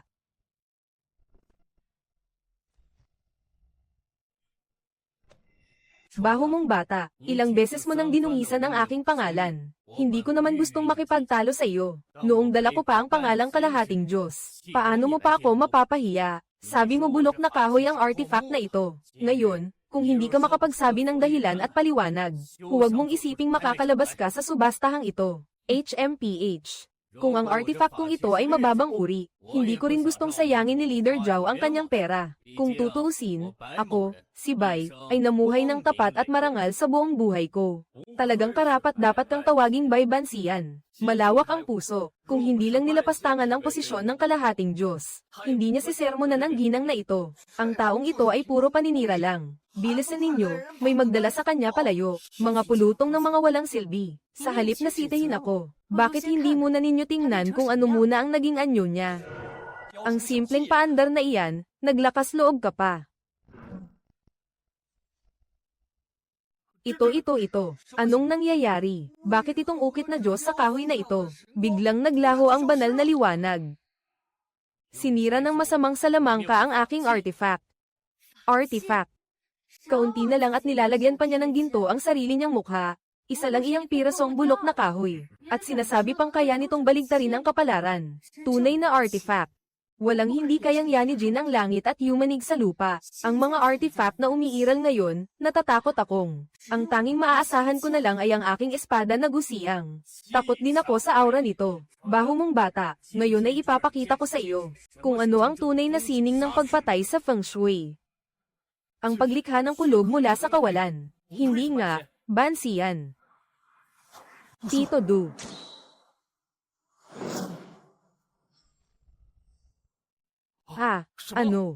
Ang kulog na tahanan ni Bansian ay nilamon talaga. Kahit manakit ay wala na siyang lakas. At mangangahas pa siyang tawagin ang sarili na kalahating Diyos. Kasalanan ko. 10 taon na ang nakalipas, nagpanata ako, na hindi na muling papatay ng tao. Umalis ka na. Ngayon, hindi kita papatayin. HMPH.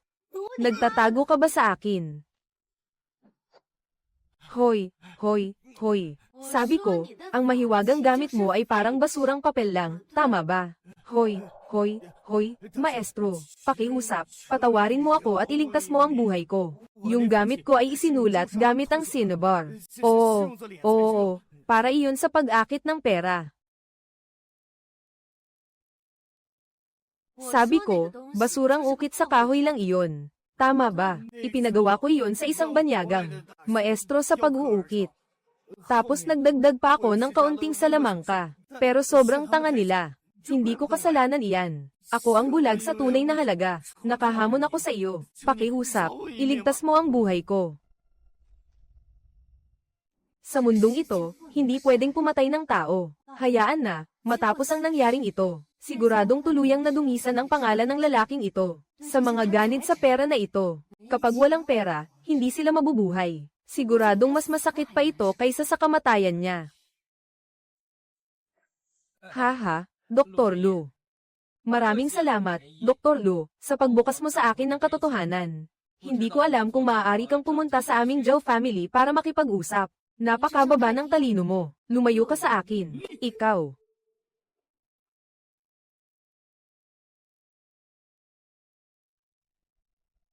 Ay, ikaw palang mandaraya. Pinagastos mo ako ng 200 milyong yuan para bumili ng basurang ukit sa kahoy. Mga tao, bugbugin ninyo siya hanggang mamatay. Tito Lu, ako. Napakatapat naman ito, Tito Lu. Nandito rin kayo para sa subasta. May kailangan ka ba? Gusto kong ipakasal kayong dalawa ni John Roo. Hindi ko inasahang ang panloob na lakas ni Tito Lu sa martial arts. Ay napakalakas pala.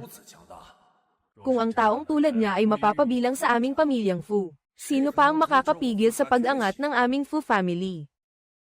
Sabi ko na nga ba, gusto ng babaeng ito si John Roo. Ipapakasal si John Roo sa kanya, at hindi pa rin siya matitiyak na makakapit ng mahigpit sa pamilyang Fu. Hindi ako pumapayag. Magkaiba ang mga immortal at mga mortal. Nakatakda akong sundan ang dakilang landas. Si Fu John Roo ay isa lamang mortal. Sa panahong ito na humihina ang batas ng espiritu. Sa paglipas ng mga taon, kung siya'y tatanda at lilipas. Sa panahong iyon, nakatakda akong mag-isang maiwan sa mundong ito ng alikabok. Aalis na ako.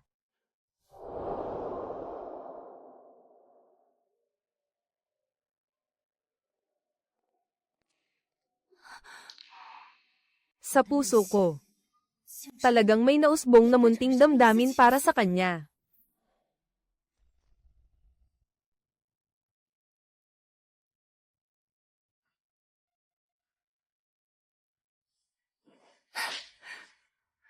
Gumana.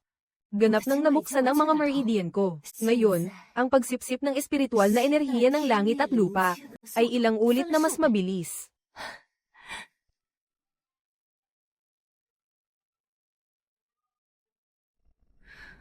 Hoy, ina, may masamang nangyari. Kagagaling lang ng aking mga tauhan mula sa pamilyang Fu, at may natanggap akong balita. Ang aking ninong ay magpapakasal sa isang malanding babae. Sa totoo lang, ang babaeng iyon ay si Shi Zhengxiang. Ginamit niya ang kapangyarihan ng kanilang angkan para gipitin ang bentahan ng mga gamot ng pamilyang Fu. Para makuha ang aking ninong, ay iminungkahi niyang pag-isahin ang dalawang pamilya sa kasal. Para malutas ang problema, hindi alam ni Lolo Fu. Kaya agad siyang pumayag.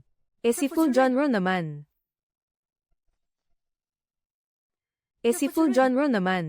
Nakatakas na siya ngayon mula sa pamilyang Fu. Ibinenta niya ang sarili niyang vilya, at nakatira siya sa isang paupahang silid. Kahit paano, ligtas pa rin siya. Nay. Ang mga tauhan ko ngayon, ay nagbabantay pa rin sa pamilyang Fu. Gusto mo bang atali at dalhin dito ang lalaking apelyidong Shi na iyon? Pilitin natin silang ikansela ang engagement. Ayos na, hindi mo na kailangang bantayan ang pamilyang Fu. Ang mga usapin ng pamilyang Fu, huwag nang makialam ang Axe Gang. Ninang, ang ibig mong sabihin ay... Sige, naiintindihan ko na. May isa pa akong gustong sabihin sa iyo. Sige, magsalita ka. Ninang, alam mo rin na kami.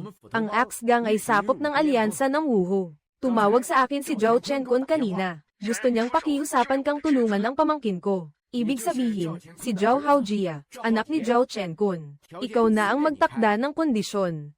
Kaya pala noong araw na iyon, si Zhao Hao pala ang naghahanap ng health talisman noon. Sige, 50 milyon ang gusto ko. Bukod pa rito, ginagamot ko si Ginoong Pei, ang dating alkalde. Kailangan ko ng ilang halamang gamot para sa pamilyang Zhao. Kailangan ko ng doble.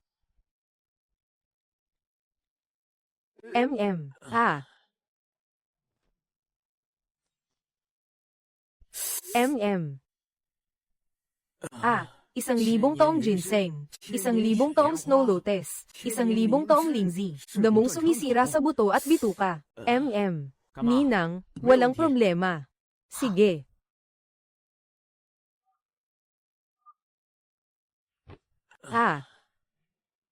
Mukhang kapag nagkapera ang tao, tiyak na isasantabi ang tunay na damdamin. Tahanan ng pamilyang Zhao. Bawal pumasok ang walang pahintulot. Si Zhao Chenkun ang nagpadala sa akin dito. Haharangean mo ako.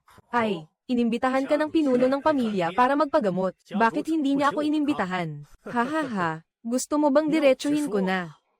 Itong suot mong kunwaring anti-gang branded na damit, may lakas ka pa bang pumasok sa pamilyang Zhao at magbiro?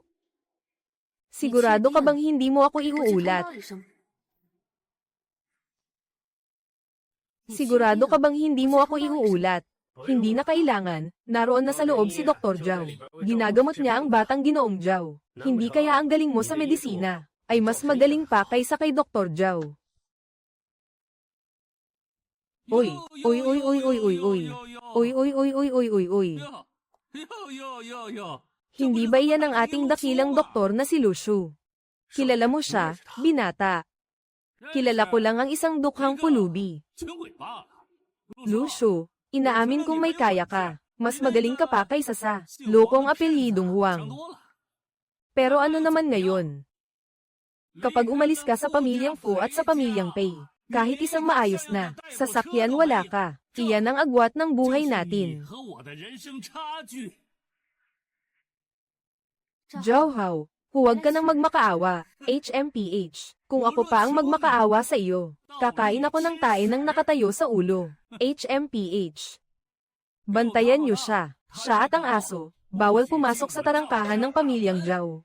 Opo, binata. Opo, binata, bilis, lumayas ka na.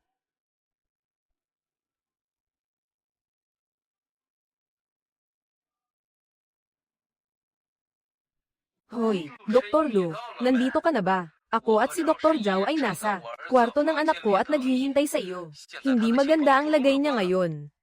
Dumating ka na pala, pero ang pamilyang Zhao ninyo, may mga asong nakaharang sa tarangkahan. Talagang hindi ako makapasok.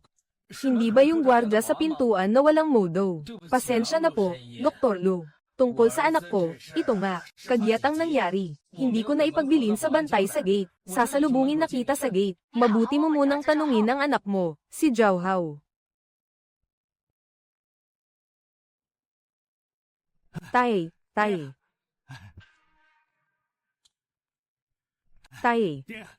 Ay, espesyal ko itong para kay Hao Jia. 1,000 taong gulang na ginseng. Para mapalakas ang katawan niya. Ay. Kanina, sa gate ka. Nakilala mo ba si Dr. Lu? Ay, ano pong nangyari, Tay? Tingnan mo nga ang hitsura niyang mukhang pulubi. Pumunta siya sa atin. Sa gate ng Zhao family, puro inuupahang kotse ang dumarating. Anong karapatan niyang pumasok sa gate ng Zhao family? Pinaalis ko siya. Hoy, sabi pa niya, huwag daw akong pumunta at magmakaawa sa kanya. Nakakatawa, hindi ba? Nakakatawa, alam mo ba ang ginawa mo? Nasa bingit ng buhay at kamatayan ng kapatid mo ngayon. Kung hindi mo siya mapapakiusapang pumunta rito, huwag ka nang pumasok sa gate ng Zhao family. Hao Jia. Ay, kung talagang mahal mo ang kapatid mo, magmadali kang sunduin si Dr. Lu pabalik. Oo, pupunta na ako. Sige. Oo, pupunta na ako.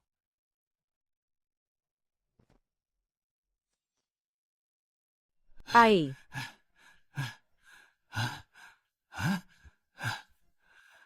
Nasaan si Dr. Lu? Huwag po kayong mag-alala, binata. Matagal ko nang pinalayas ang pulubing iyon. Ako na. Kung pinapasok mo lang sana siya ng mas maaga, paano ko pa siya may insulto?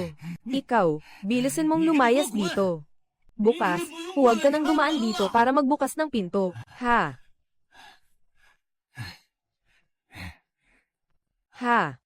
Hello. Ang numerong tinawagan mo ay kasalukuyang naka-off. Ay.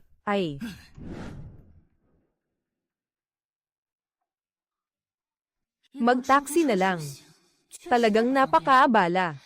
Ang paglalakbay gamit ang espada, mukhang hindi rin pwede sa mundong ito. Bumili na lang ako ng sarili kong kotse. Hey, maligayang pagdating sa aming tindahan. Ako ang sales associate dito, si Zhang Meileng. Ano pong gusto ninyong tingnan, Ginoo? Ako ang top seller dito, si Sun Xiaoxiao. Sundan niyo na ako, at ihahatid ko kayo sa paglibot. Sa aming forest store, lagi kaming nagbibigay sa mga customer ng libreng car wash. Pakiabot po ang susi ng sasakyan ninyo. Iaasikaso ko ang car wash ninyo. Wala pa po akong kotse sa ngayon. Pasensya na po, may kailangan lang po akong asikasuhin. Si Xiaozang na lang ang mag-aasikaso sa inyo. Tiningnan mo lang naman ang oras. Bakit bigla ka nang may lakad, ha?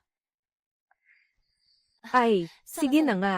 Ako na lang ang magpapakita sa inyo. HM. Itong isa naman. Ito ang may presyong mas. Abot kaya na Lamborghini Huracan. Isa rin itong sports car. Mabuti rin ito para sa pamilya. At maganda rin para sa karera.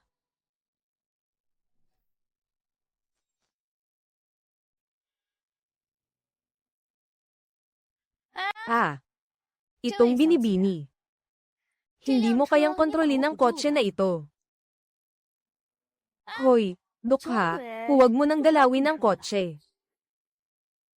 Hindi mo ba alam ang lugar mo? Kapag nabahira ng amoy kalsada ang sasakyan, bababa ang class ng tindahan namin. Paglabas mo, kumanan ka pa kaliwa, may huling hongguang doon sa hindi kalayuan. Ang kotse roon ang bagay sa'yo. Dr. Lu. Sa wakas, nakita ko na kayo. Malapit nang bumigay ang kapatid ko. Kung dahil sa akin ay hindi mo siya iligtas. Habang buhay akong makokonsensya. Sino ka? Ito ang showroom namin ng Lamborghini. Kung sino-sino na lang ang pumapasok. Ikaw. Naglakas loob ka pang sabihin kung sino-sino lang ako. Ako si Zhao Hao. Negosyo ng pamilya namin ang tindahang ito. Nasaan ang manager? Lumabas ka rito. Ginoong Zhao. Anong hangin ang nagdala sa inyo rito? Bakit? Bawal ba akong pumunta? Dr. Lu. Siya ba ang nanggulo sa inyo? Sabihin ninyo sa akin kung paano ko siya paparusahan. Ako na ang pupuksa sa kanya. Hindi na kailangan. Mataas ang pamantayan ng pamilya Zhao ninyo. Hindi ko naman yan nalaman lang ngayon. Hindi ko kayang bilhin ang Lamborghini rito. Ni ang nasa katabi. Nawuling Hongguang. Dr. Lu. Kasalanan ko lahat. Pakiusap. Huwag kayong umalis. Basta pumayag kayong tumulong. Ibibigay ko sa inyo ang Lamborghini na ito. Mula ngayon. Kayo na ang ate ko. Kiran, kung usaping buhay at kamatayan ito, tulungan mo na lang siya. Kung gusto ninyong magpagamot sa akin, hindi naman imposible, pero may kondisyon ako. Sabihin ninyo, Dr. Lu, kahit 100 kondisyon pa, pwede. Masyadong pangit ang ugali ng mga empleyado ninyo. Hindi ko gusto. Naglakas loob kang galitin ang ate ko. Tanggal ka na sa trabaho. Mag-impake ka agad at lumayas ka na. Ikaw rin, ikaw na manager. Bakit mo pati natambay ang basurang ganyan sa tindahan? Bukas, ikaw ang mag-asikaso ng negosyo para sa akin. Opo, Ginoong Zhao. Ate. Uy. Tara, samahan mo ako sa pamilya Zhao. Sige na, ate, Tara. Oo nga pala. Mula ngayon, ikaw na ang general manager ng tindahang ito. Wala rito ang mga may-ari. Ikaw ang masusunod sa tindahang ito. Salamat, Ginoong Zhao. Sige, Tara po. Salamat, Ginoong Zhao. Tara, pasok kayo. Ginoong Zhao, binibining Lu. Ginoong Zhao, binibining Lu. Mei Leng. Lumayas ka. Dr. Lu. Kasalanan lahat ng suwail kong anak, nainsulto ka niya. Pakiunawa na lang po. Hindi na kailangan ng pagpapatawad. Kunin lang ng bawat isa ang kailangan niya. Mula ngayon, wala na tayong utang sa isa't isa. Dr. Lu. Noong una, ang aking dakilang araw na muling buhay na karayom. Pinapanta mo ang dating alkalde sa bingit ng kamatayan. Sa pagkakataong ito, tuturukan ko si Ginoong Zhao. Bakit mas lalo pang naging kritikal ang lagay? Dahil mismo iyon sa dakilang araw na muling buhay na karayom. Kaya lalo nitong pinatindi ang pagbabago sa kanyang katawan. Ang dakilang araw na muling buhay na karayom ay purong yang na bagay. Samantalang ang katawan ni Ginoong Zhao ay labis na manghin ang pagkakabuo. Kung ganyan ka tuturok, sumasalungat ka lang sa kanyang katawan. Masisira pa ang mga meridian niya.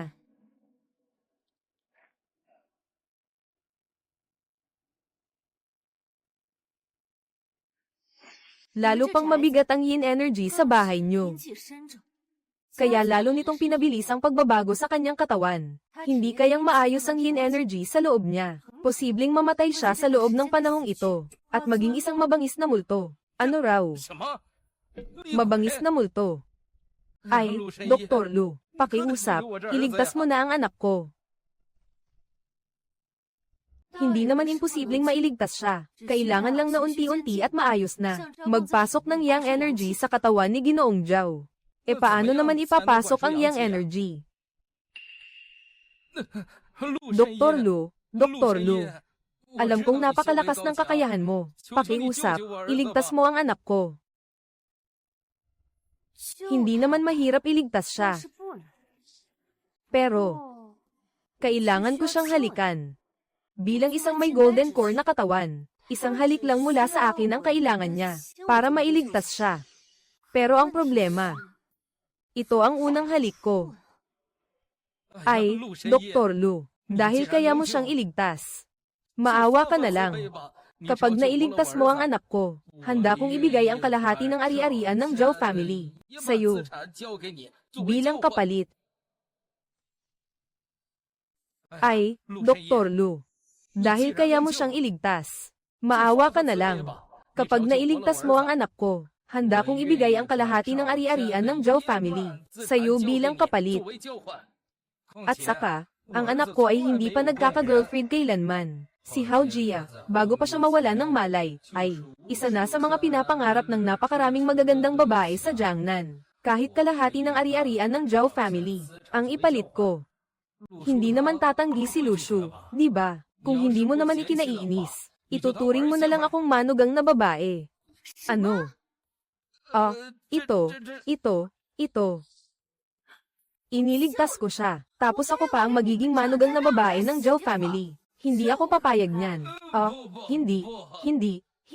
Sundin na lang natin ang mga kondisyon na napag-usapan natin noon. Bigyan mo ako ng 50 milyon. Dagdagan mo pa ng mga halamang gamot na kailangan ko. Aha, natural lang iyan. I-transfer ko na sa'yo ngayon. Pumasok na sa account ang 50 milyon yuan. Buo, okay na. I-transfer ko na sa'yo ngayon. Pumasok na sa account ang 50 milyon yuan. Buo, okay na. Ay, hindi ko akalaing darating ang araw na. Mapapababa rin pala ako, hanggang sa pagbebenta ng aking kagandahan. Oh, si Ginoong Zhao na doktor pala, ha? Masakit ng gusto ang balikat ko nitong mga nakaraang araw. Tingnan mo nga kung pwede mong gamitin iyong dakilang araw na muling buhay na karayom mo para tusukin ako ng ilang beses. Para maibsan ang sakit. Ay, Ginoong Zhao, hindi pangkaraniwan ang aking dakilang araw na karayong pampabalik buhay. Ay, oo. Ipinapangako ng matanda na mapapabuti ka. Kapag tumama ang karayom, gagaling ang sakit. Umalis ka na. Ang mukha ng anak ng pamilyang Zhao, talagang hindi siya pangkaraniwan. Sa kalagayang wala pang anumang pagsasanay sa kultibasyon, napakapino pa rin ng kanyang mukha.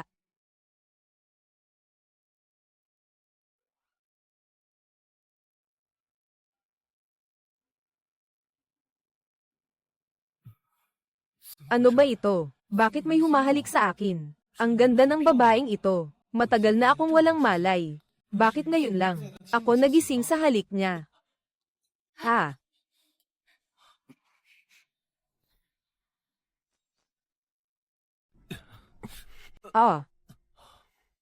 Nakakatakot talaga ang mga lalaking mula sa bundok. Gusto niyang samantalahin ako. Ang yin at yang na enerhiya sa loob mo ay balanse na. Kailangan mo lang magpahinga ng mabuti. Ako ang nakaabala sa iyo kanina. Kaya pala. Dumating pala siya para iligtas ako. Ay.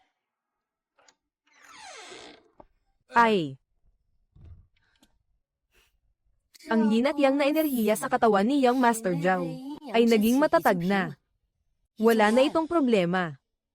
Hao Jia, aking Hao Jia. Dr. Lu, isa ka talagang manggagamot. Ay.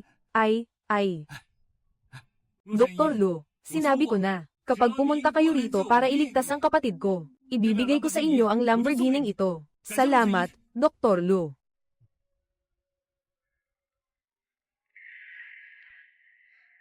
Hoy! Tiyo Lu.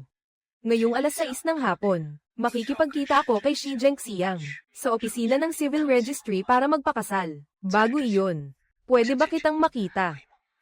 Sige. Ay. Ay, ay, ay.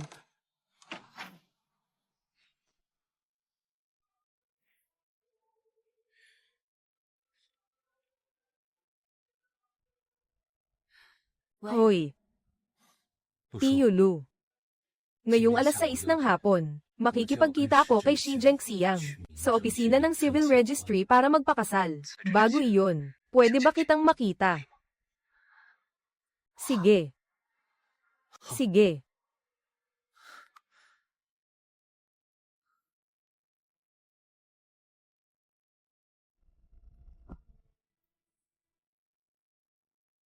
Tiyulu. Kailangan mo talagang pumunta. Nako.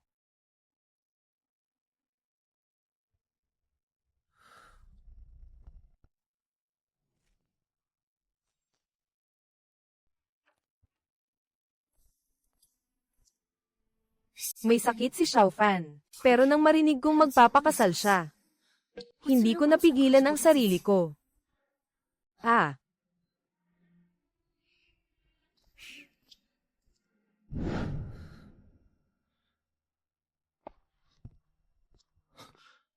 Tiyulu, huwag mo akong iwan. Pasensya na.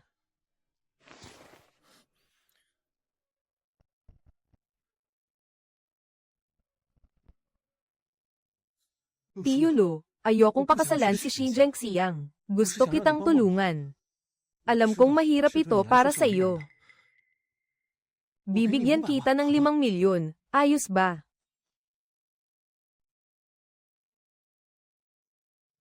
Hindi pwede. Tumayo ka na. Hindi naman ito mahirap. Fu Junru. Gusto kitang maging asawa ko. Pwede ba?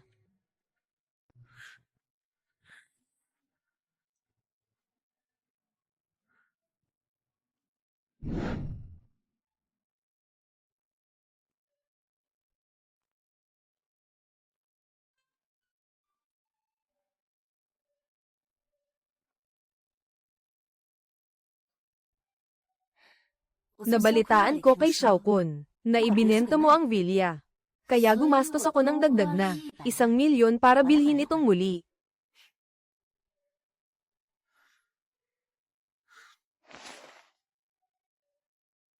Salamat.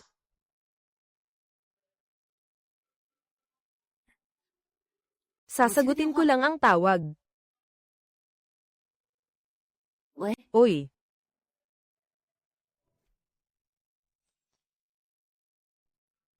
Ay.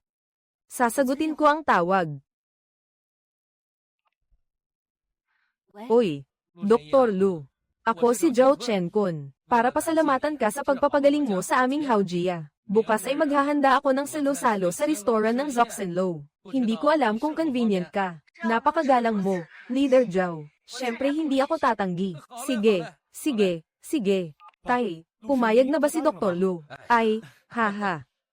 Siyempre naman, guwapo kaya ng aming Haojia. Paano siya hindi papayag? Tay, nagkakamali ka. Gusto ko lang na personal. Magpasalamat kay Dr. Lu. Huwag kang mag-alala, Tay. Matagal ko nang inalam ang lahat. Si Tio Lu ay tao ng pamilya Fu. At kamakailan, ang pamilya Fu ay nakaambas sa ilang problema. Inayos ko rin ito. Inayos ko rin na pumunta si Pangulong Leo ng kagawaran ng inspeksyon sa kalidad ng probinsya ng Jiangnan. Para tulungan sila. Inayos ko rin ito. Inayos ko rin na pumunta si Pangulong Leo ng kagawaran ng inspeksyon sa kalidad ng probinsya ng Jiangnan. Para tulungan sila. Sa unang pagkakataon, ang anak ko ay naging sobrang hilig sa isang babae. Kailangan ko talaga siyang asikasuhin. Haha. Noong araw na iyon, hindi ko malinaw na nakita ang mukha niya. Pero alam ko na siya ang itinadhanang tao para sa akin. Ay, nakakainis talaga ako. Ang suwail na si Fu Junru. Noon ko sana planong bantayan siya sa inuupahang bahay nang hindi siya maghinala. Pero pagdating ni Tio Lu, nadala siya agad. Ay. Biglang napasok sa krisis ang pamilya Fu. Kung hindi sila makikipag-alyansa sa pamilya Shi, ano na ang gagawin ng pamilya Fu?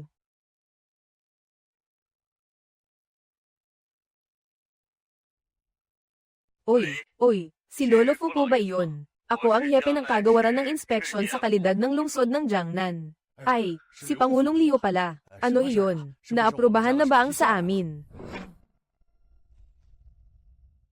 Siyempre, para sa ganitong maliit na bagay, bukas dalhin ninyo ang mga kasunod na dokumento, sapat na iyon. Bukod noon, may isa pa akong hihilingin. Sige, sabihin ninyo, bukas, magpapakain si Leader Zhao sa restoran ng Zoxenlo. Kung maari ninyong dalhin ang doktor na nagpagaling sa ikalawang anak ng pamilya Zhao para makipagkita. Mas maganda sana iyon. Doktor, kailan pa ba kami ng pamilya Fu? Ang nagpagaling sa sakit ni Ginoong Zhao. Baka si Shi Zhengxiang ang tumulong. Oo naman. Pagdating ng oras, siguradong dadalhin ko siya roon. Saka na lang kayo mag-usap ng maayos. Haha, ayos.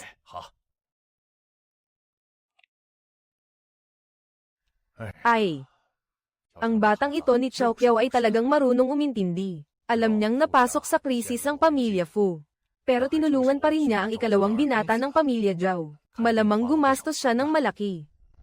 Ang restoran ng Zoxenlo ay pinakasikat na kainan sa Jiangcheng. Kahit ang mga mararangyang angkan sa kabisera ay pumupunta rito para malasahan. Si Leader Zhao mismo ang personal na nag-imbita sa iyo rito. Ano bang ginawa mo?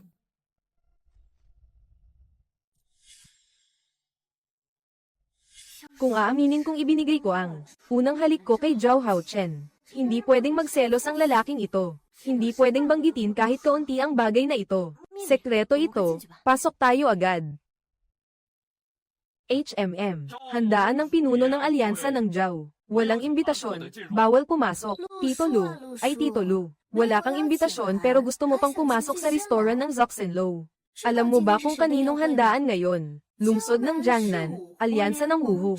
Handaan ng pinuno ng alyansa ng Zhao. Ako si Liu, na ipinadala ni Pinuno Zhao. Si Fu Zhonru, na personal na inanyayahan ng pangalawang pinuno. Ikaw ang aking mapapangasawa. Bakit ka kasama ng babaeng ito? Ang hambog na babaeng iyon. Ang iyong mapapangasawa. Kailan pa ako naging iyong mapapangasawa? Lahat ng kasunduan sa kasal mo ay inayos ng pamilyang Fu. Pumayag ba ako ng kusa? Hindi ako makikipagkasama sa isang taong hindi ko gusto.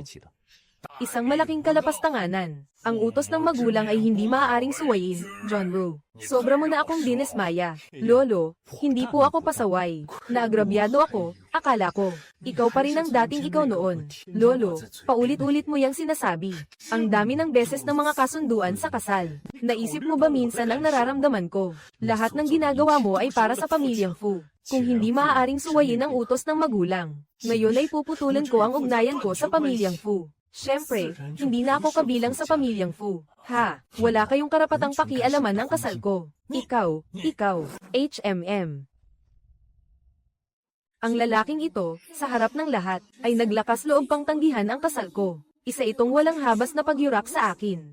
Zhonru, mabuti mong pag-isipan ng mabuti. Isa lang siyang bodyguard. Walang pera, walang impluensya. Wala siyang maitutulong sa karera mo. Pakisuyo, ilipat mo ang kotse sa labas.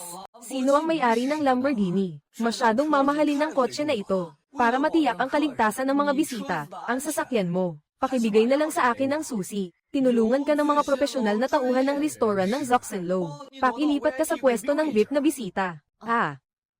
Kung ganoon ang sitwasyon, pasensya na sa abala. Nagpapanggap na mayaman. Alam mo ba kung anong sasakyan ang nakaparada sa labas? Lamborghini. Ang klaseng palpak na bodyguard mo. Ni sa ilang buhay, hindi mo mabibili. Ibaba mo na ang yabang mo. Ang nasa labas ay hindi lang basta ordinaryong Lamborghini. Iyan ay Lamborghini na kabilang sa pinakabihirang at pinakaprestihiyosong serye ng mga mararangyang sasakyan. Sa buong mundo, iyan ay mahal at halos hindi mabili. At sa tingin ko, ang hawak ng binibining ito ay susi ng Phoenix. Sinasabi mo bang nagpapanggap lang ako?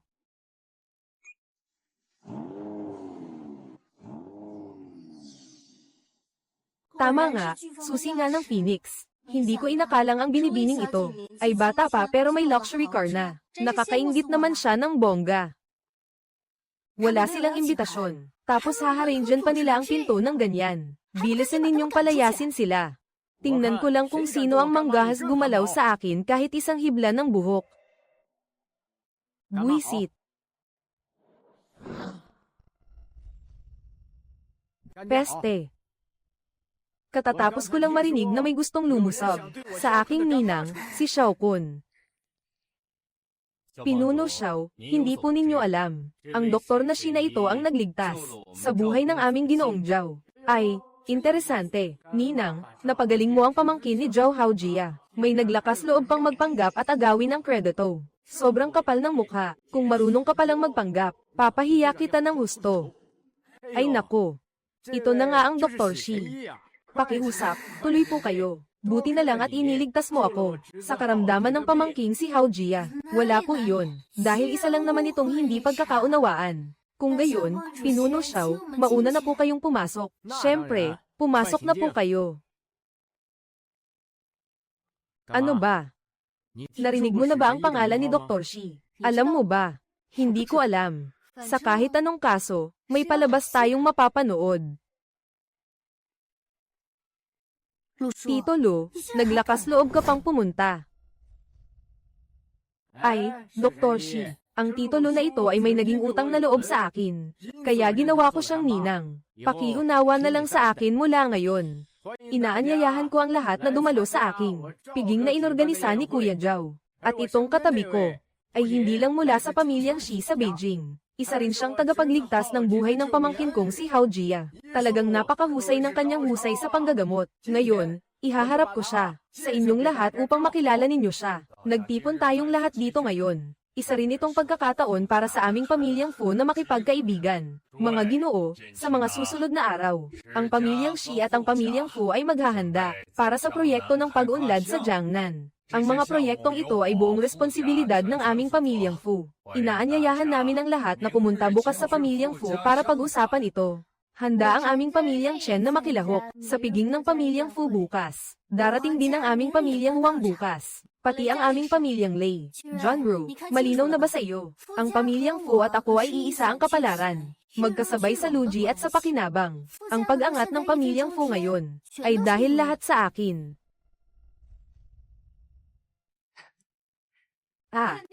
Talagang ang galing mo, Tito Lu. Inaamin ko, may talento ka sa landas ng pakikipaglaban. Pero wala iyang silbi. Sa realidad, hindi tinitingnan ng mga iyan. Si Xiao Siyang at ikaw ay parang langit at lupa. Kung talagang mabuti ang hangad mo para kay John Ru, lumayo ka kay John Ru. Narinig ko lang kanina sa may pintuan na ang ginoong Fu na ito pala noon ay mapapangasawa ni Dr. Shi. Sinasabi mo bang inagaw ni Tito Lu ang mapapangasawa ni Dr. Shi? Ano? Napakasama ng asal. Mas masawal pa sa aso at baboy. Tito Lu, kung malinaw mo lang makita ang realidad, malalaman mo na kung ano ang dapat gawin. Dumating na si Leader Zhao. Ang sino mang dumating ay panauhin. Maupo po kayong lahat. Leader Zhao, gusto rin naming maupo ng maayos at kumain. Pero ang ginang Lu na ito ay ilang ulit nang pinahihirapan ng bida ng aming piging. Dr. Shi, anong Dr. Shi? Saan ba galing ang Dr. Shi na iyan? Hehe. Ano na naman, Kuya Zhao? Ikaw, pati pamangkin ni Haojia, nakalimutan mo na ang taong nagligtas ng buhay mo. Tingnan mo nga, napag-init mo ang mukha niya. Nagkulay atay ng baboy na. Itong si Lu Shu, at pati si Xiao Siyang. Inagaw pa ang pwesto ng mapapangasawa niya. Grabe, masahol pa sa aso at baboy. Hindi karapat dapat maging tao. Sobra na. Ginoong Zhao, tingnan ninyo. Ako nga ang taong nagligtas sa anak ninyo. Ikaw, sino ka ba? Nagpapanggap ka pang Dr. Lu. Ang anak kong si Haojia, narito lang. Tingnan mo, ito ba ang Dr. Lu na nagligtas sa buhay ninyo? Ano? Hindi pala si Xiao Siyang ang nagligtas kay Zhao Gangzi. Inangkin pa niya ang kredito. Ay nako, napahiya tuloy. Dr. Lu, hindi po ba kayo taga Fu family? Hindi ako taga Fu family. Wala akong anumang ugnayan sa Fu family. Ay, hindi pala, Lu Shu, nagkamali ka. Akala ko taga Fu family si Dr. Lu. Inutusan ko pa si Punong Leo. Napuntahan ang bahay ninyo para ayusin ang problema. Pero kayo naman at, hindi lang kayo nakasundo kay Dr. Lu. Kung hindi, sinabayan pa ng masasakit na salita. Kayo talaga ang tunay na masahol pa sa aso at baboy. Mula ngayon, ang pamilya Zhao natin ay hindi na. Marami na bang naging pakikipagtulungan sa Fu family? Kanselahin ang lahat ng mga bagay. Ay, huwag naman. Huwag po, Ginoong Zhao. Ha ha ha. Pasensya na po, mukhang natawa tuloy ang mga panauhin natin ngayong araw. Hayaan ninyong ipakilala ko ng maayos ang lahat. Ang taong ito ang Dr. Lu na gumaling sa aking anak, at ang dalawa namang ito ang mga taong pinarangalan dahil sa kabayanihan. Hindi nakapagtataka. Sabi ko na nga ba, prank ka talaga si Miss Lu. Paano naman magiging mandaraya? Oo, tama iyan. Ang tunay na taong masahol pa sa aso at baboy, si Ginoong Fu at si Miss Lu, ay parang itinadhana talaga. Bagay na bagay silang magkasintahan. Talagang isang pulutong ng mga nagbagong anyong dragon. Dr. Lu, talagang napahiya kita. Nagawa ko pang ang gumawa ng ganyang kahalayan. Wala kang dapat ipagpaumanhin. Napagsamantalahan ka lang nang may masamang balak. Maraming salamat po sa pagliligtas sa anak ko. Ang anak ko naman, hanggang ngayon ay wala pang asawa. Ha, pwede po bang ipahiram ninyo ang mukha ninyo para makausap ko ng sarili na ng anak ko? Iyon ba ang taong nagligtas sa akin? Mukhang may kasama na siya. Sayang. Dr. Lu, ito na ba ang mapapangasawa ninyo? Hindi. Siya ang asawa ko. Ang asawa mo ay ang gwapo naman. Salamat sa pagliligtas mo sa buhay ko. Naway maging masaya kayo habang buhay. Naway makita mo rin balang araw ang sarili mong kaligayahan. HMM. Ay, heto. Ay,